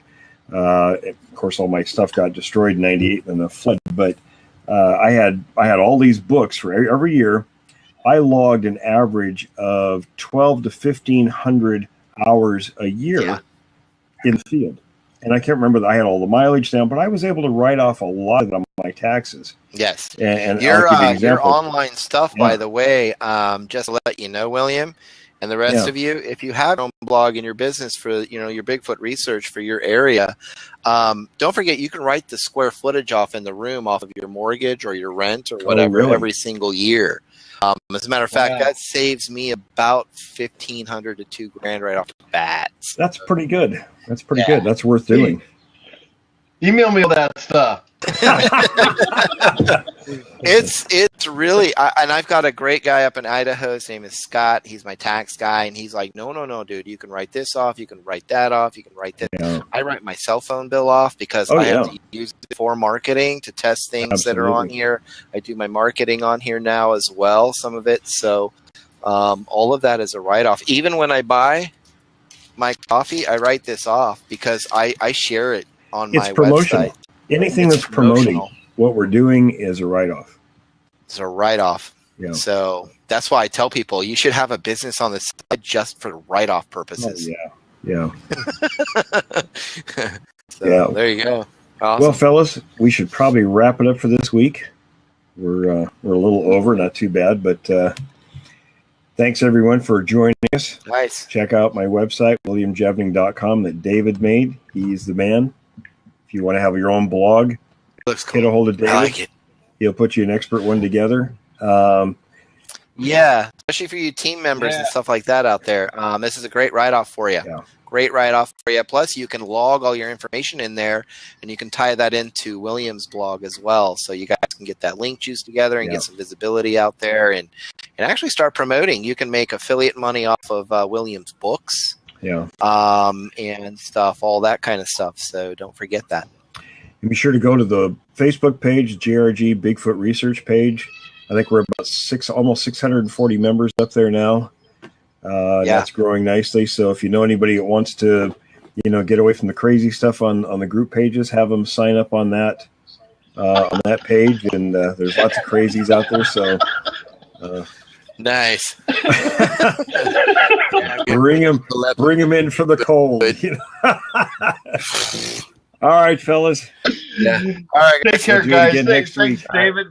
Joe, have a good one. All right, man. Have a good night, everyone. All right, guys. Okay. Thanks, Will. All right, guys. Nice and mobile friendly it is.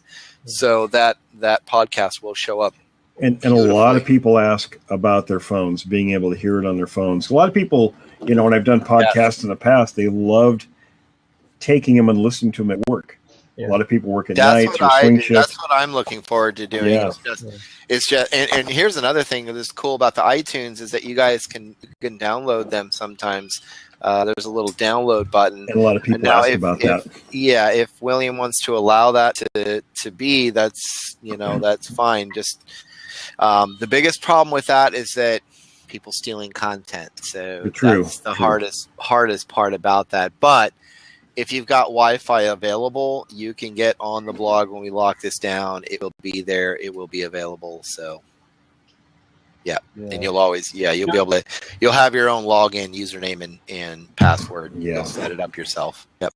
Do you know what the price range for the premium is going to be, or is that just $5 a month?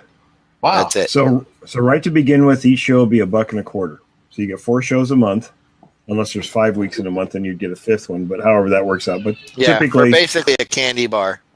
Yeah, typically $1.25 per show. And then, like I said, as I move forward, if things progress the way we think they will, then I'm going to add,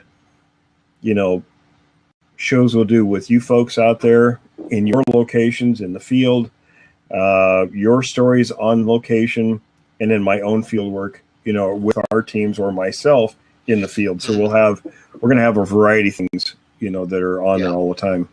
Excellent. And there's some pretty good witness stories they've got recorded already. So people are going to enjoy that. Oh yeah. It's kind of like what we go through here now, the little snippets of this, a little bit, from the stories that I shouldn't say stories, but the witnesses that we hear about. Right. And that's what we're going to have is actually, it's going to be the meat. It's going to be the witnesses talking and my, talking with them, interviewing them. So, if you enjoyed me doing that before, that's what this one's going to be all about. So, yeah, it's kind of nice because I don't like being in premium paid stuff. And then they start talking about, talking about DNA testing and stuff is great on Blab.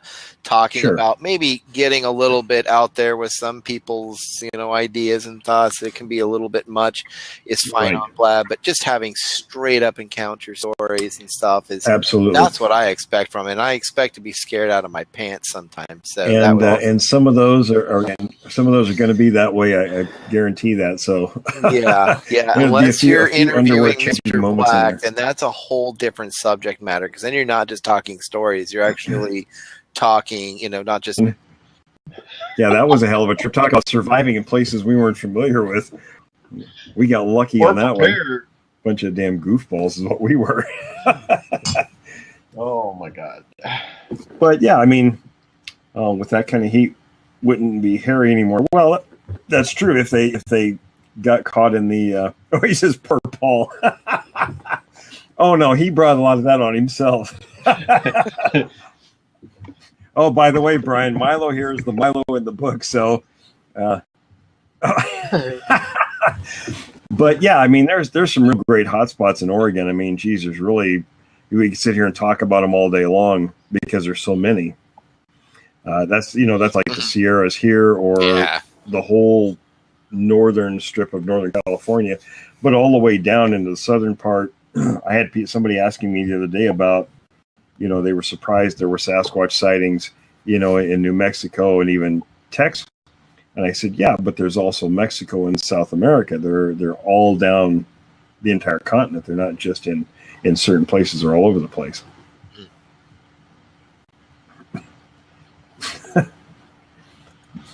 Nice. Yeah, Brian, you'll have to. He says, "Did you pick up the baseball cards?" Anybody hasn't read In Search of the Unknown, that story was funny because yeah, that's me. I got a tip about where, and it's funny. Joe, you mentioned people bringing things up that weren't true. There was an article or somebody made a comment not too long ago on Facebook where they said, it was like big news. The site where the miner's cabin was discovered after all these years. Well, it was never lost. We always knew where it was. It was right at the head of Ape Canyon. I mean, the canyon stayed. I mean, the blast didn't go to the east; it went to the north on the Mountain Blue. So the eastern side of the mountain is still pretty much like it was way back then, before the blast. So as you follow, there's an area called the Plains of Abraham. The difference on the north side is where what's Windy Ridge now. There used to be Windy Pass, and Windy Pass was just remember, Milo, it was just barely wide enough for anybody to walk through through the solid rock, and you had to go probably 30 yards or so through that it was a crevasse, I think, in the rock, and it came out on the Plains of Abraham, and there was a trail that went along the eastern side of the mountain to the south. And all you had to do is follow that trail and come up. There was a bunch of trees at the head of Ape Canyon. That's where the cabin was. So sometime, it would have been, that was 76. It would have been not quite about a year after I met Green and Hinden. And get the stuff out of there. I should do it. It's costing me $100 a month that I really could use elsewhere. But yeah, I hear you.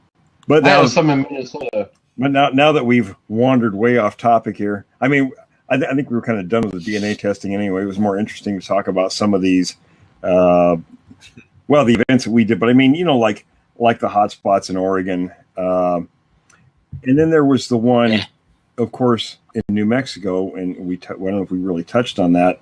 We talked about it last week. David, I don't know if you're familiar with this one. TW sent me a text last week, and I was at work when he sent it. And what happened was a friend of his who has a ranch that's kind of out and about, away from people, had been having things taken from around the ranch. And apparently, I don't remember exactly how it happened, but he was using a water hose, garden hose, doing something, and this creature apparently came close to him, and he turned around and saw it, and he ended up hosing the thing down, chasing it off. Probably pissed it off. Well, then he was gone for a couple of months, so the food items, things that he had just around the ranch, weren't there anymore because he was gone. He comes back, and because he lives quite a ways out, he never locks his doors. And somehow this thing got in his house. He was sleeping, and he woke up to this horrible smell, looks up, and the thing is standing over him and proceeds to pounce on him and beat the living crap out of him. Now, the guy's 6'4", weighs about 240 pounds. He picked the man up and threw him across the room into the wall. But before he did that, it bit off one of his fingers and just proceeded to really trash the place. Well, when he woke up, he called 911. Apparently, obviously it didn't kill him, but it took off. And the thing had completely trashed his house. So TW got there. He took two or three buddies that were big guys too, and they were all armed. And I'm not sure if they were cops or not, but they all went out there. And of course, the two feds that he had the interaction with previously with his own encounters were already there. And they looked at him and said, "What are you doing here?" And he says, "Well, my friend called me from the hospital, wanted me to come check on his place." They said, "Well, you can come in. You can't take pictures. Your friend's got to stay outside." And ever since that, the whole situation has been locked down tight.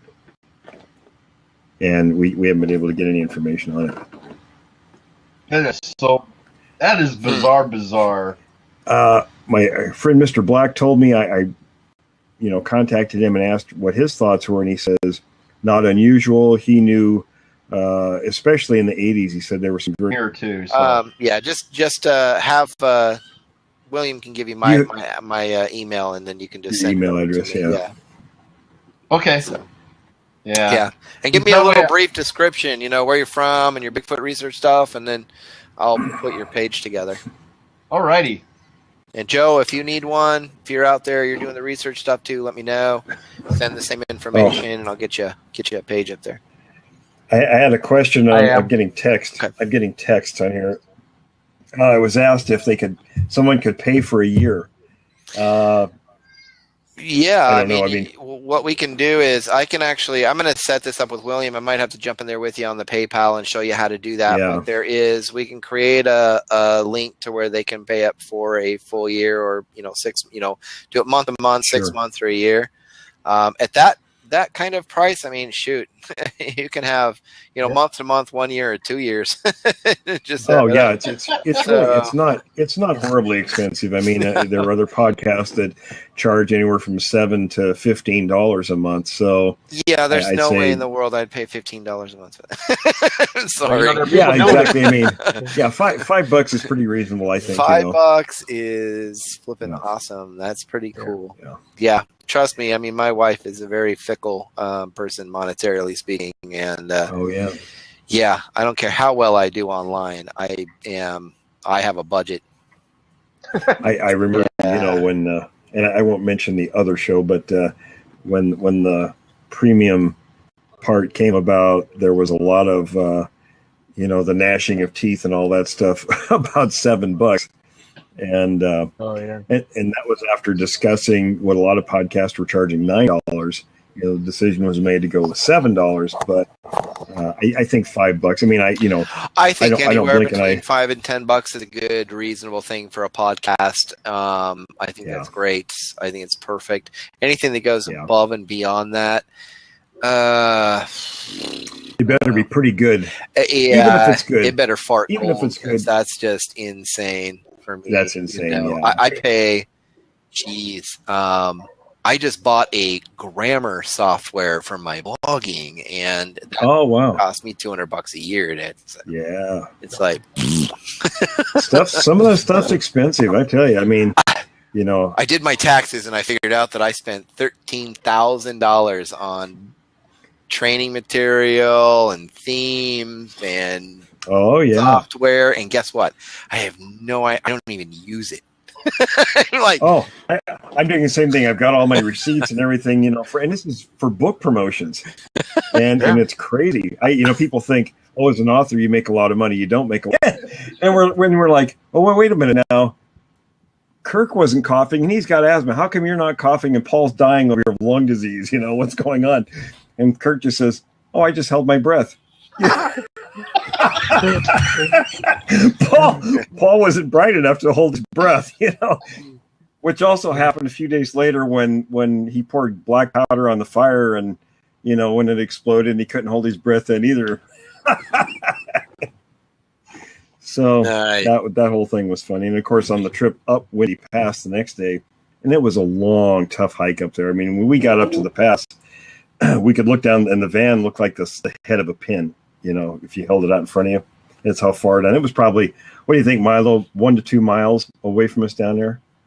Yeah, I'd say closer. Well, not really closer to 3, but it was like 2.5. It was quite a ways away, and we were going, probably to 60-degree grade up, up to our knees a lot of times, sinking into pumice. So it was a really tough hike. And Paul's wearing these green rubber barn boots, a long trench coat, and an army steel helmet. We're all wearing packs and stuff. The rest of us are dressed in jeans, and dressed kind of lightly for November, hiking. So we get up there, and me and Brian were way ahead of everybody else. We stopped inside this rock formation to take a break, wait for everybody to catch up. A few minutes later, here comes Milo, mad as hell. And he's jumping up and down, doing all this stuff. And he's, Brian, he says, Milo, English, we don't understand you. Because he was just going off on all this stuff. And he's like, it's stupid ass, drop my gear. Because Paul would always say, I gotta stop, I dropped my gear. Always drop something off a pack. So Brian looks at him, he says, Did you tell him to pick it up? Milo looked like somebody slapped him across the face, and he says, I'll be right back. He goes tearing off down the trail again. Brian looks at me and he says, what a dumbass. So here comes Milo a few minutes later back, just as mad as he was the first time, mad as hell. And we're like, after we get you calmed down, we're like, okay, what happened? He says, I got down there, dumbass, just stood there and watched his pack roll down the hill. It opened and everything came out, spilled all over the side of the mountain. And we're just sitting there rubbing our heads like, oh, God.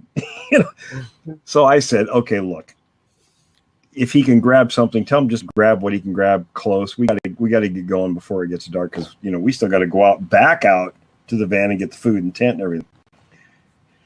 So we get up there, told the guys who weren't in such great shape to hang out, make the camp. And then me and Brian and Milo made the trip back to the van. We didn't even bother looking at the stuff on the way down. We were just talking about, getting our stuff together and getting it back up. Of course, we have all this canned food, so we got our packs crammed full of canned food that's heavy as hell. A few minutes later, back just as mad as he was the first time, mad as hell. And we're like, after we get you calmed down, we're like, okay, what happened? He says, I got down there, dumbass, just stood there and watched his pack roll down the hill. It opened and everything came out, spilled all over the side of the mountain. And we're just sitting there rubbing our heads like, oh, God.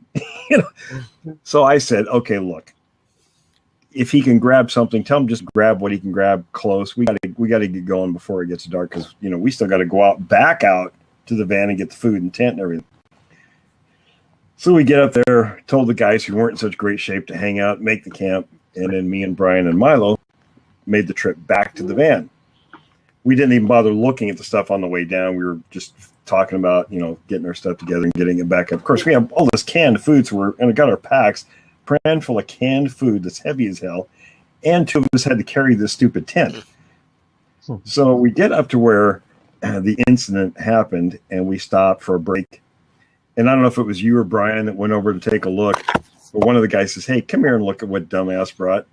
So we go over there, and he had 3 items in his pack. A bunch of long underwear, baseball cards, and plastic ship models. That was it. Of course, we didn't know about the 2 pounds of black powder he had in his pocket. We didn't find out about that till a couple of days later. Oh, no. Oh, yeah. Hey. Oh. So, that was sort of the character of that trip. It was, we were all teenagers. We were all 18 at the time, so but that was Bigfoot hunting at its finest. The first day out, we did find Bigfoot tracks. We actually found a pretty long line of them. Jeez. But so that's straight us up. But that was Mount St. Helens. But in terms of that story, 1924, I remember DeHinden and Green talking about that from talking to Fred Beck, who wrote the little booklet he had and everything. It was titled "I Fought the 8 Men of Mount St. Helens." It was interesting. The story was pretty solid, but then if you read his opinions afterwards, were crazy as batshit. I have a copy of it in storage. The actual account was pretty good. It was pretty solid, but his opinion about what they were and all that stuff later was just, it was you'd think the guy needed to be locked up. That's not up here, is it? That was at Mount St. Helens. No, I mean your storage. Oh yeah, it's in Puyallup. Oh man, send me the key, man. I'll go look for that book. Actually, Bill's got the access to it. Oh, okay. I should actually have you get some of my stuff out of there for me anyway. I've been meaning to go up there and get the stuff out of there. I should do. I remember, when, and I won't mention the other show, but when the premium part came about, there was a lot of, the gnashing of teeth and all that stuff about $7. And, and that was after discussing what a lot of podcasts were charging $9. The decision was made to go with $7, but I think $5. I think anywhere between $5 and $10 is a good, reasonable thing for a podcast. I think that's great. I think it's perfect. Anything that goes above and beyond that, it better be pretty good. Even if it's good, it better fart. Even if it's good, that's just insane for me. That's insane. I pay. Geez. I just bought a grammar software for my blogging, and that cost me $200 a year. It's like some of that stuff's expensive. I tell you. I mean, you know, I did my taxes, and I figured out that I spent $13,000 on training material and themes and software. And guess what? I don't even use it. Like, I'm doing the same thing. I've got all my receipts and everything, you know, and this is for book promotions, and it's crazy. People think, as an author, you make a lot of money. You don't make a lot of money. You end up spending more. So I'm expecting a nice tax return next year. I did buy this. I got this. Nice. I like that. This is my. This is actually pretty cool because I use this when I'm out camping and stuff like that. I actually use it to do research and stuff, a little set, cool. Little squatching and stuff. But, got myself a nice digital camera. Nice. Ended up buying these little $800 lenses. Awesome. Yeah, those aren't nothing. None of that stuff is cheap. I'm telling you. This whole gig right here cost me, it's about $1,800. So, I was looking at buying new camera gear, and I'm off the top of my head, I'm already expecting at least $1,500, and that's just the base. That's just the base equipment. Here's something else for those of you who are getting into the research and you want to take your stuff online. Don't forget, I set up the websites and the blogs for you guys really cheap. And here's the deal: that's a business for you online. It's a business expense, and your hosting and your domain name will run you about. Domain name's about $9 a year. Hosting's about $5 or $6 a month. I set up websites for you guys, $400, but you can't tell anybody else. But here's the deal. Then when you get this stuff, because you have a website and it's out there and it's copyrighted and everything else, you got tax write-offs up the yin yang, and it's awesome. So that's a business online. I can write off and it came out on the Plains of Abraham, and there was a trail that went along the eastern side of the mountain to the south. And all you had to do is follow that trail and come up. There was a bunch of trees at the head of Abe Canyon. That's where the cabin was. So sometime, it would have been, that was 76. It would have been not quite about a year after I met Green and Hinden. I got a phone call at my house, and this guy introduced himself as a college student. I don't remember which college in Portland it was, but he was writing a paper on Bigfoot, and he talked to John Green, and John Green gave him my parents' number and said he should talk to me because I'd had a sighting, just a couple of years before.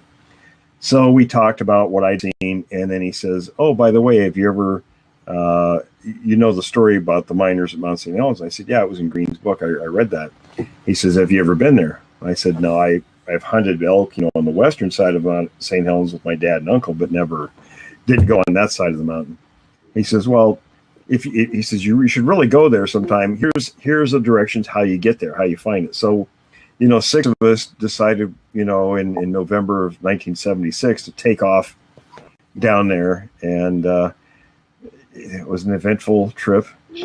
We got down to the first night, and this is after, we stopped on the way there. We had our little adventures, but all these crazy things happened. So it was, I don't know if I should go into all that or not, but it was funny. I mean, it's in the book. It's in the book, but the one instance, especially I was laughing at Brian, what he wrote with the screenplay today was about us going up. And Brian, if you're listening, that car that spun around and burned its tires off, what didn't pull up next to us, it was on the other side of the big parking area. The wind was blowing really hard, and it was really bright moonlight that night. And we sat there, we're trying to sleep in the Volkswagen van, which is next to impossible. So we're sitting here and we see this car pulling way over there. And a guy starts doing donuts all of a sudden, and he just burns his tires up. And we see this just impenetrable, ugly black cloud coming our way. And around that time, Kirk and Paul had to pee. So they got out of the van. And of course, we locked the door behind them, right? And they're out there, and they're pounding on the van. Let us in, let us in. And Brian was looking into us, saying, "You're gonna die." So here comes the cloud. The cloud did not dissipate one bit, and it hit us and you couldn't even see an inch out the windows. And we didn't hear Kirk. We hear Paul out there, coughing up a lung, And then when the cloud dissipated, we see him standing out there. We're still laughing. Especially in the 80s, he said there were some very specific incidents that were almost identical to that. And he said it was always tied to this food stuff that they take, whether it's placed out there for them or inadvertently made available to them. When that source is gone, in this case, he was gone for a couple months, so there was no items left out there. And he wasn't feeding them. And it was just stuff he had sitting around, for his animals and whatnot. That was enough to trigger this kind of behavior. It pissed him off. Yeah, it wasn't he told to say, or they told the guy that got attacked that he was attacked by a bear. Yeah, that's actually what the doctor said. They said they said it was a bear attack. Yeah. Inside the house. Inside the house. Yeah. So on his bed. Yeah. That's not a very likely. I mean, I suppose what's the doctor going to say? And I don't know if the guy actually said what it was. I doubt it, or maybe he did. And then the doctor just said, well, this is what I'm writing in the report. Yeah. Well, on top of that, I mean, but even the stuff that Brandy and I are checking out and stuff, that it's getting weird, and the bedding areas are gigantic. Have you been documenting all that? Yes, both of us have. Very good. So we're getting in touch with each other after. I got a free weekend from my mom's therapy and stuff, so I'll be hooking up with Brandy soon, and we're going that way. I got a message on Facebook today from someone, and I'm going to talk to him hopefully on the phone here soon, so I can find out where he is. But he's got a situation going that sounds very similar to hers with the same kind of vocals and everything. So where at? I don't know. I have to find out from where he's at, but okay. It sounds like it's pretty interesting because the pattern is almost identical to what's going on with Brandy. Yeah, well, at least Brandy has the recorder that I gave her. Yeah. We're working on a couple of rhinos, so when we're tracking each other, we can actually see where we are in real time. So. Right, and that's the way it should be. You want to keep tabs on each other very closely. Yeah. And David, it's very similar to the guy we had in I can't think of his name. I tell you, my memory sometimes, I have so many directions I'm going, it's hard to really pick up unless I got details in front of me. Yeah, down in Florence. It's very similar. I think he wanted to stay anonymous, but yeah. These situations both are very similar to what was going on in his location last year.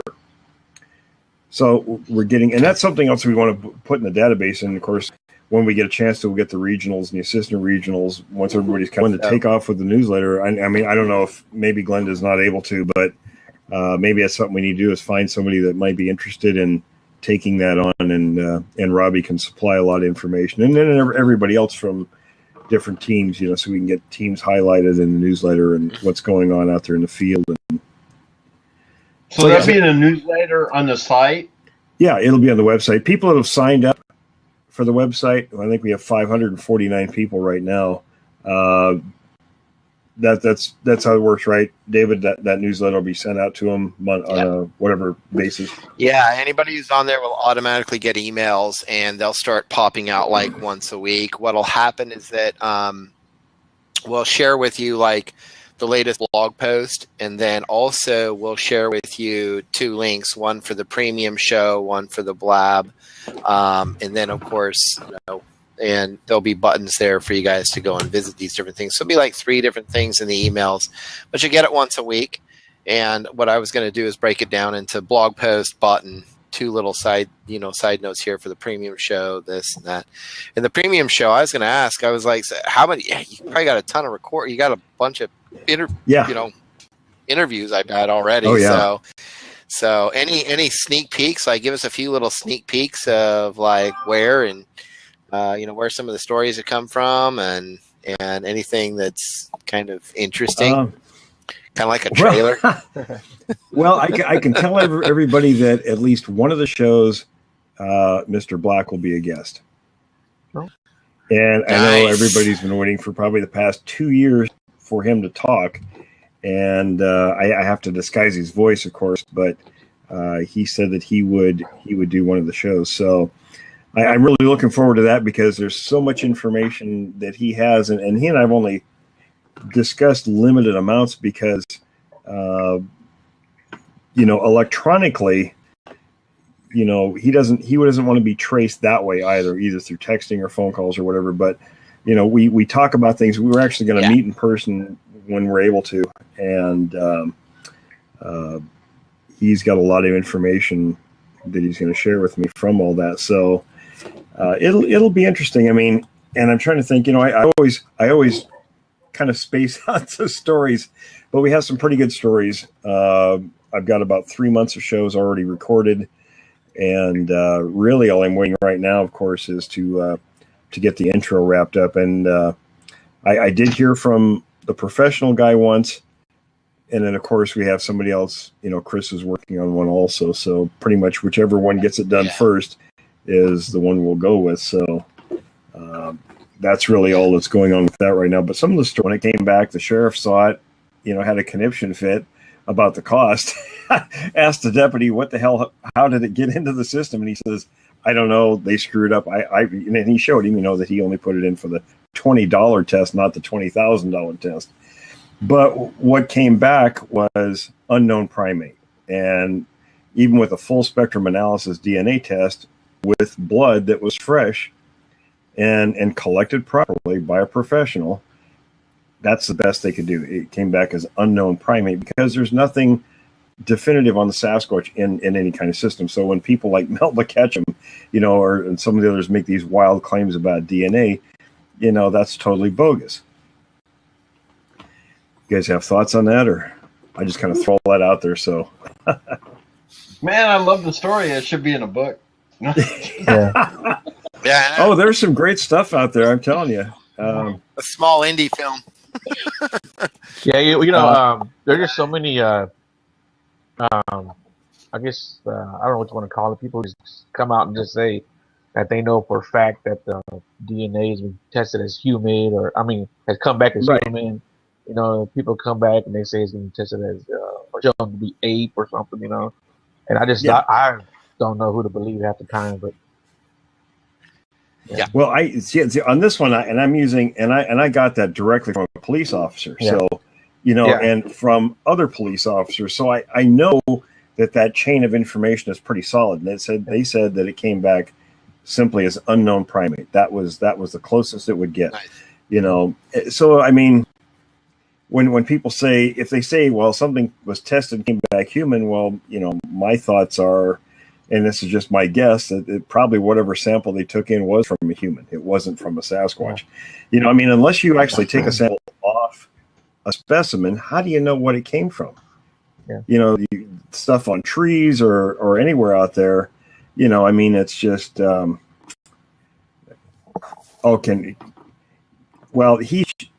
cop I know is trying to get a copy of it. Yeah. But it's one of those things, he sort of has to walk on eggshells to do it I quietly. know. Yeah. It's like in the Army, we kind of sneak that crap, Well, I know we did. But our anthropologist, Mark Dobbs, of course, would love to see the test himself, the results. And he'd be able to give us a lot more detailed, because Mark's a forensic anthropologist, he'd be able to tell us a great deal about, his opinions based on what's in that report. Right.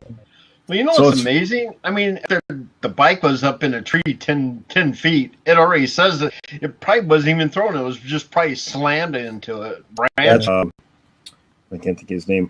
I tell you, my memory, sometimes I have so many directions I'm going, it's hard to really pick up unless I got details in front of me.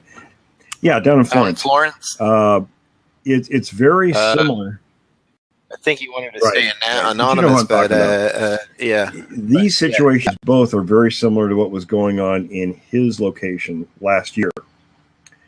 So we're getting, and that's something else we want to put in the database. And of course, when we get a chance to, we'll get the regionals and the assistant regionals, once everybody's kind of back up on their feet going, to start working on the database again, because these are the kinds of patterns that start emerging when things are going on. And it's how we can not just gauge authenticity for stories that are out there, but we can build the patterns, behavioral patterns, and that will lead us to, better evidence and help us further what we're doing in the field.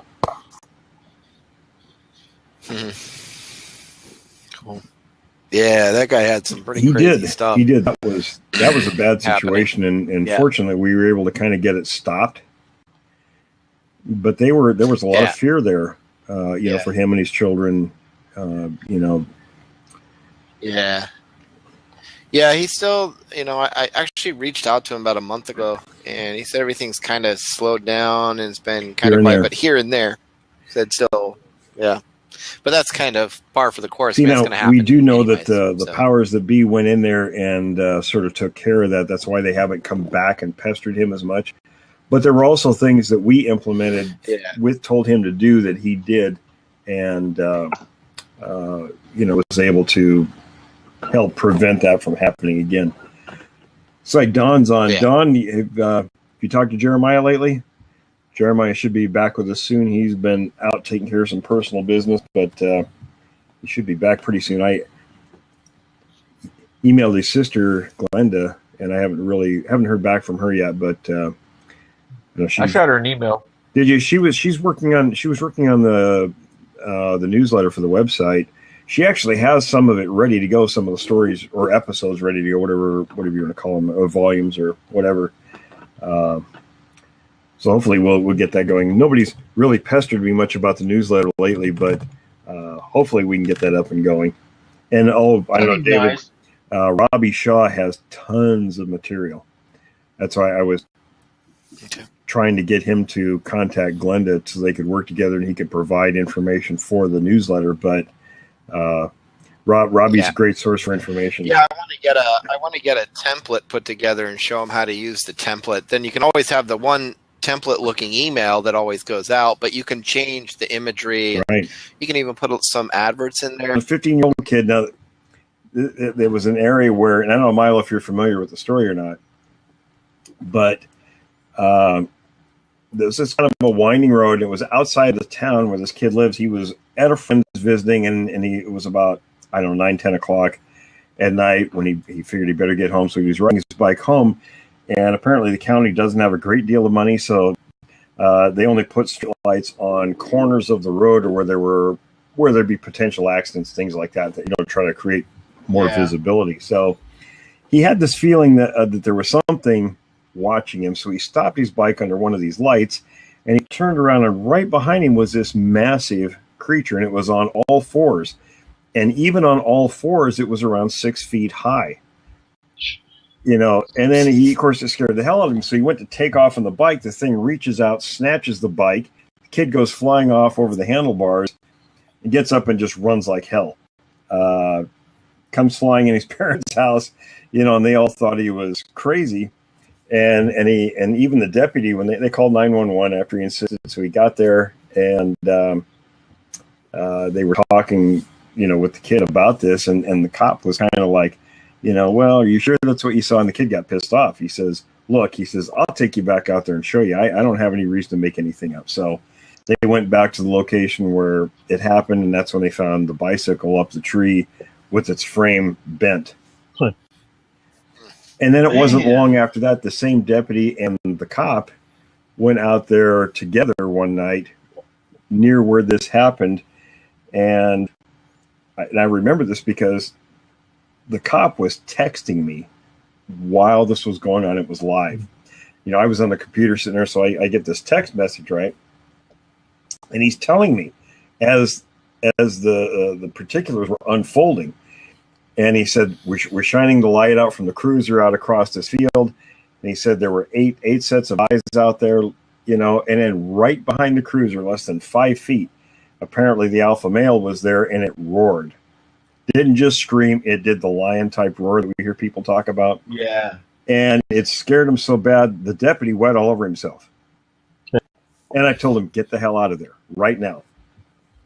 So they were so shook up. It was probably a good thing he was in contact with me, so I was kind of guiding them, as to get out of there and what to do after that. So, and then of course, these couple of guys that we talked about, they were there the next day. They were actually there present when this was going on. They were filming it and copying, getting all the audio recorded. And that's what they took into the police chief and him the next morning and said, look, we were there. You weren't supposed to be there. We told you. Well, the cop I know is trying to get a copy of it. Yeah. But it's one of those things he sort of has to walk on eggshells to do it quietly. I know. Yeah. It's like in the Army, we kind of sneak that crap, Well, I know we did. But our anthropologist, Mark Dobbs, of course, would love to see the test himself, the results. And then he'd be able to give us a lot more detailed, because Mark's a forensic anthropologist. He'd be able to tell us a great deal about, his opinions based on what's in that report. Right. Well, what's amazing? I mean, after the bike was up in a tree 10 feet, it already says that it probably wasn't even thrown. It was just probably slammed into it. It's hard telling. I mean, he said, and that was an interesting story all by itself, because, the 15-year-old kid, now, there was an area where, and I don't know, Milo, if you're familiar with the story or not, but there was this kind of a winding road. And it was outside the town where this kid lives. He was at a friend's visiting, and it was about, 9, 10 o'clock at night when he figured he better get home. So he was riding his bike home, and apparently the county doesn't have a great deal of money, so they only put street lights on corners of the road, or where there'd be potential accidents, things like that, try to create more visibility. So he had this feeling that there was something watching him. So he stopped his bike under one of these lights, and he turned around, and right behind him was this massive creature, and it was on all fours. And even on all fours, it was around 6 feet high. And then he, of course, it scared the hell out of him. So he went to take off on the bike. The thing reaches out, snatches the bike. The kid goes flying off over the handlebars and gets up and just runs like hell. Comes flying in his parents' house, and they all thought he was crazy. And even the deputy, when they called 911 after he insisted, so he got there, and they were talking, with the kid about this, and the cop was kind of like, well, are you sure that's what you saw? And the kid got pissed off. He says, look, I'll take you back out there and show you. I don't have any reason to make anything up. So they went back to the location where it happened, and that's when they found the bicycle up the tree with its frame bent. And then it wasn't long after that, the same deputy and the cop went out there together one night near where this happened. And I remember this because the cop was texting me while this was going on. It was live. I was on the computer sitting there, so I get this text message, right? And he's telling me as the particulars were unfolding.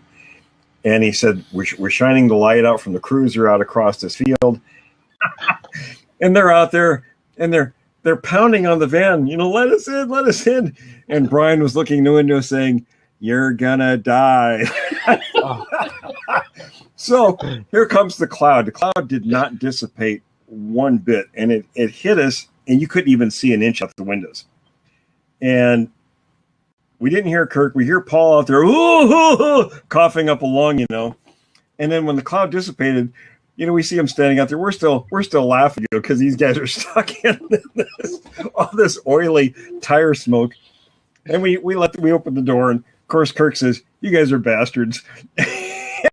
And we're like, "Oh, wait a minute now. Kirk wasn't coughing, and he's got asthma. How come you're not coughing and Paul's dying of lung disease? What's going on?" And Kirk just says, "Oh, I just held my breath." Paul wasn't bright enough to hold his breath, which also happened a few days later when he poured black powder on the fire, and when it exploded, and he couldn't hold his breath then either. So that whole thing was funny. And of course, on the trip up Windy Pass the next day, and it was a long, tough hike up there. I mean, when we got up to the pass, we could look down, and the van looked like the head of a pin, if you held it out in front of you. That's how far down. It was probably, what do you think, Milo, 1 to 2 miles away from us down there? Yeah, I'd say closer. Well, not really closer to 3, but it was like 2.5. It was quite a ways away, and we were going, probably to 60-degree grade up, up to our knees a lot of times, sinking into pumice. So it was a really tough hike. And Paul's wearing these green rubber barn boots, a long trench coat, and an army steel helmet. We're all wearing packs and stuff. The rest of us are dressed in jeans, and dressed kind of lightly for November, hiking.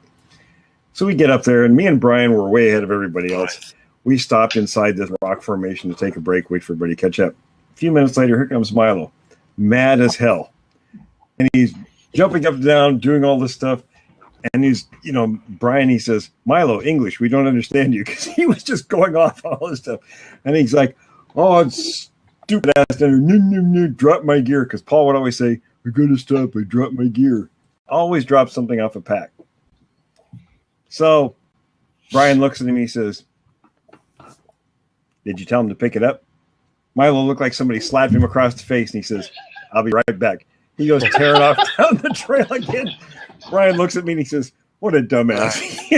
So here comes Milo a few minutes later back, just as mad as he was the first time, mad as hell. And we're like, after we get you calmed down, we're like, okay, what happened? He says, I got down there, dumbass, just stood there and watched his pack roll. I think for Fed taxes, it's one of the two now. It used to be both, but not anymore. Yeah, and I don't know if the registration and all that is a write-off yet or not, or still used to be. You have to look into it. As long as it's a research vehicle and you're using as long as you mark down the times as long as it's used as a research vehicle, it's 100%. Right. But if it's kind what of you both, need to do is keep a logbook. Yeah, keep a logbook, and that even goes for like your own personal vehicle. If you're keep a logbook, of the mileage, and then you start with the odometer reading the start time and the finish time. Log the number of miles. Log your hours. And I really want everybody to do that. I want everybody to log their time, because I remember I did this in Vancouver for more than a decade.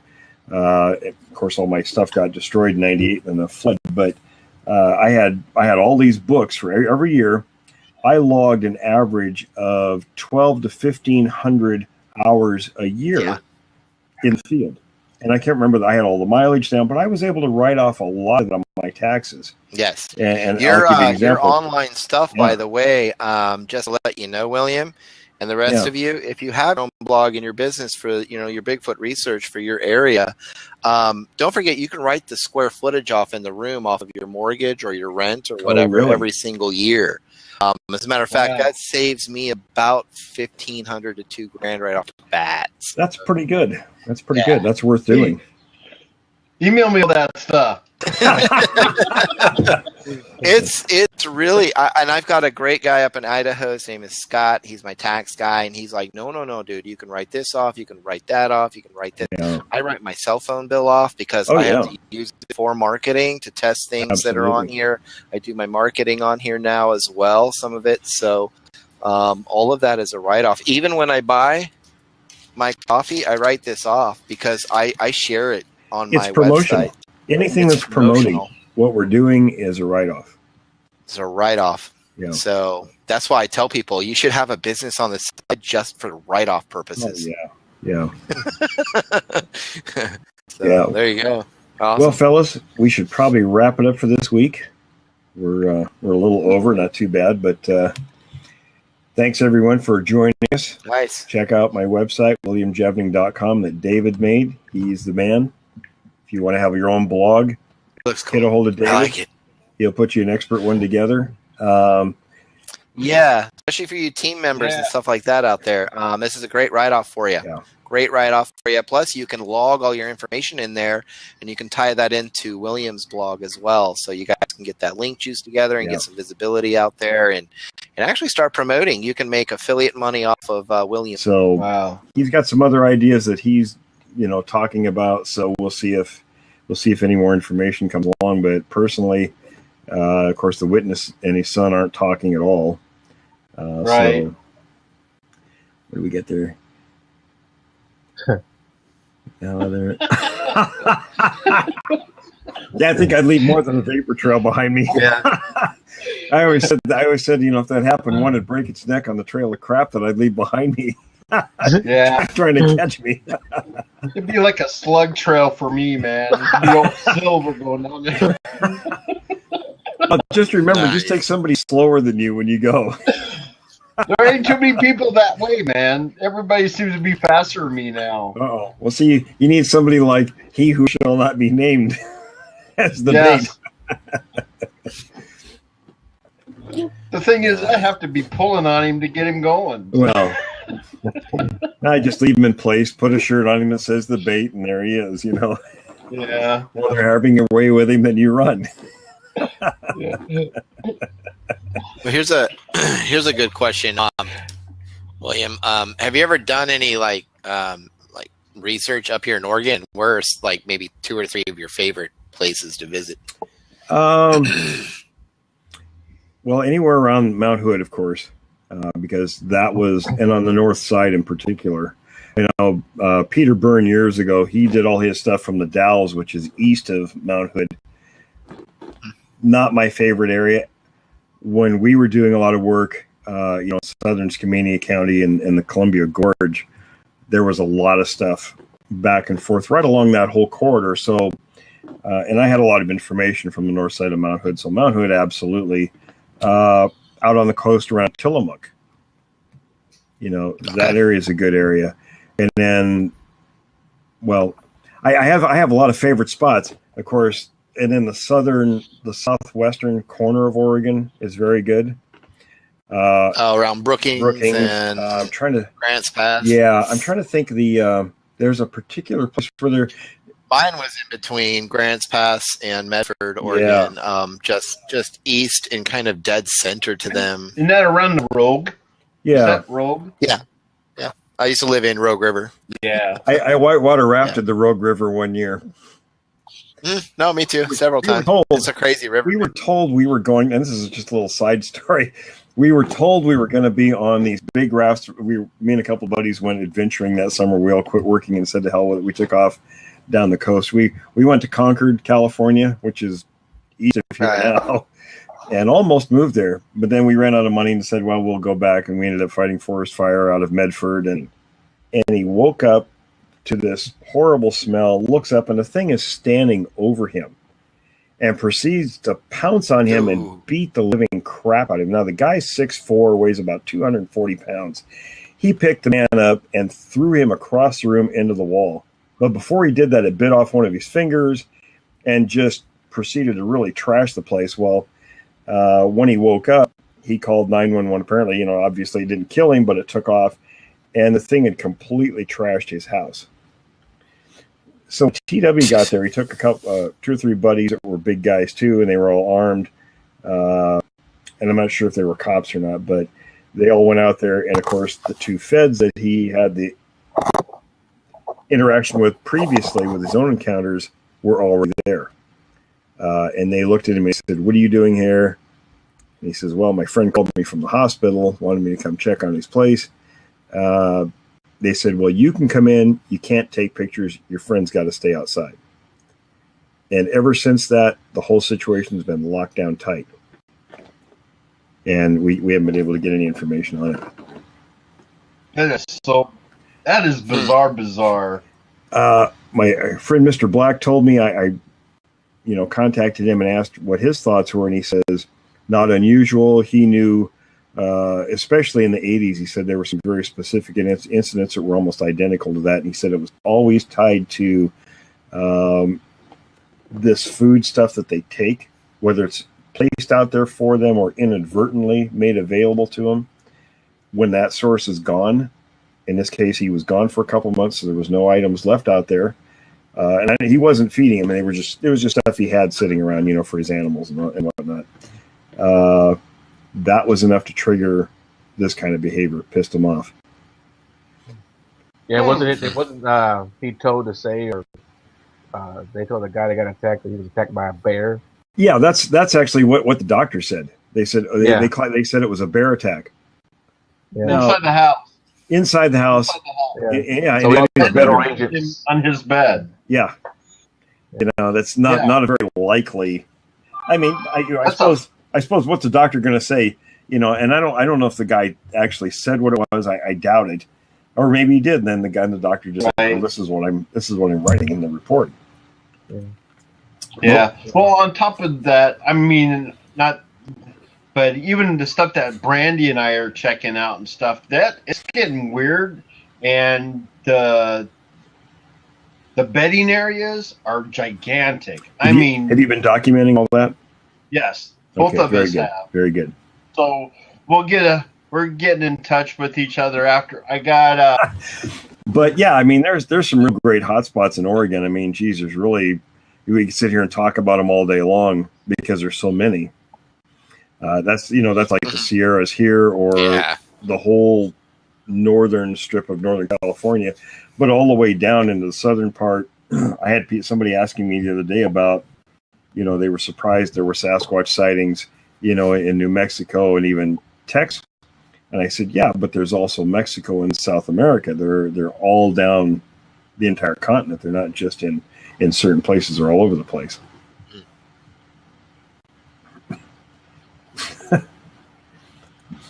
Nice. Yeah, Brian, you'll have to. He says, "Did you pick up the baseball cards?" Anybody hasn't read In Search of the Unknown, that story was funny because yeah, that's me. I got a tip about where, and it's funny. Joe, you mentioned people bringing things up that weren't true. There was an article or somebody made a comment not too long ago on Facebook where they said, it was like big news. The site where the miner's cabin was discovered after all these years. Well, it was never lost. We always knew where it was. It was right at the head of Ape Canyon. I mean, the canyon stayed. I mean, the blast didn't go to the east; it went to the north on the Mountain Blue. So the eastern side of the mountain is still pretty much like it was way back then, before the blast. So as you follow, there's an area called the Plains of Abraham. The difference on the north side is where what's Windy Ridge now. There used to be Windy Pass, and Windy Pass was just remember, Milo, it was just barely wide enough for anybody to walk through through the solid rock, and you had to go probably 30 yards or so through that it was a crevasse, I think, in the rock, and it came out on the Plains of Abraham, and there was a trail that went along the eastern side of the mountain to the south.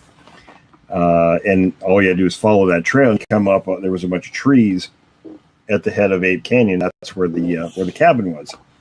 So sometime, well, it would have been, that was 76. It would have been not quite about a year after I met Green and Hinden. I got a phone call at my house, and this guy introduced himself as a college student. I don't remember which college in Portland it was, but he was writing a paper on Bigfoot, and he'd talked to John Green, and John Green gave him my parents' number and said he should talk to me because I'd had a sighting, just a couple of years before. So we talked about what I'd seen, and then he says, "Oh, by the way, have you ever, the story about the miners at Mount St. Helens?" I said, "Yeah, it was in Green's book. I read that." He says, "Have you ever been there?" I said, "No, I've hunted elk, on the western side of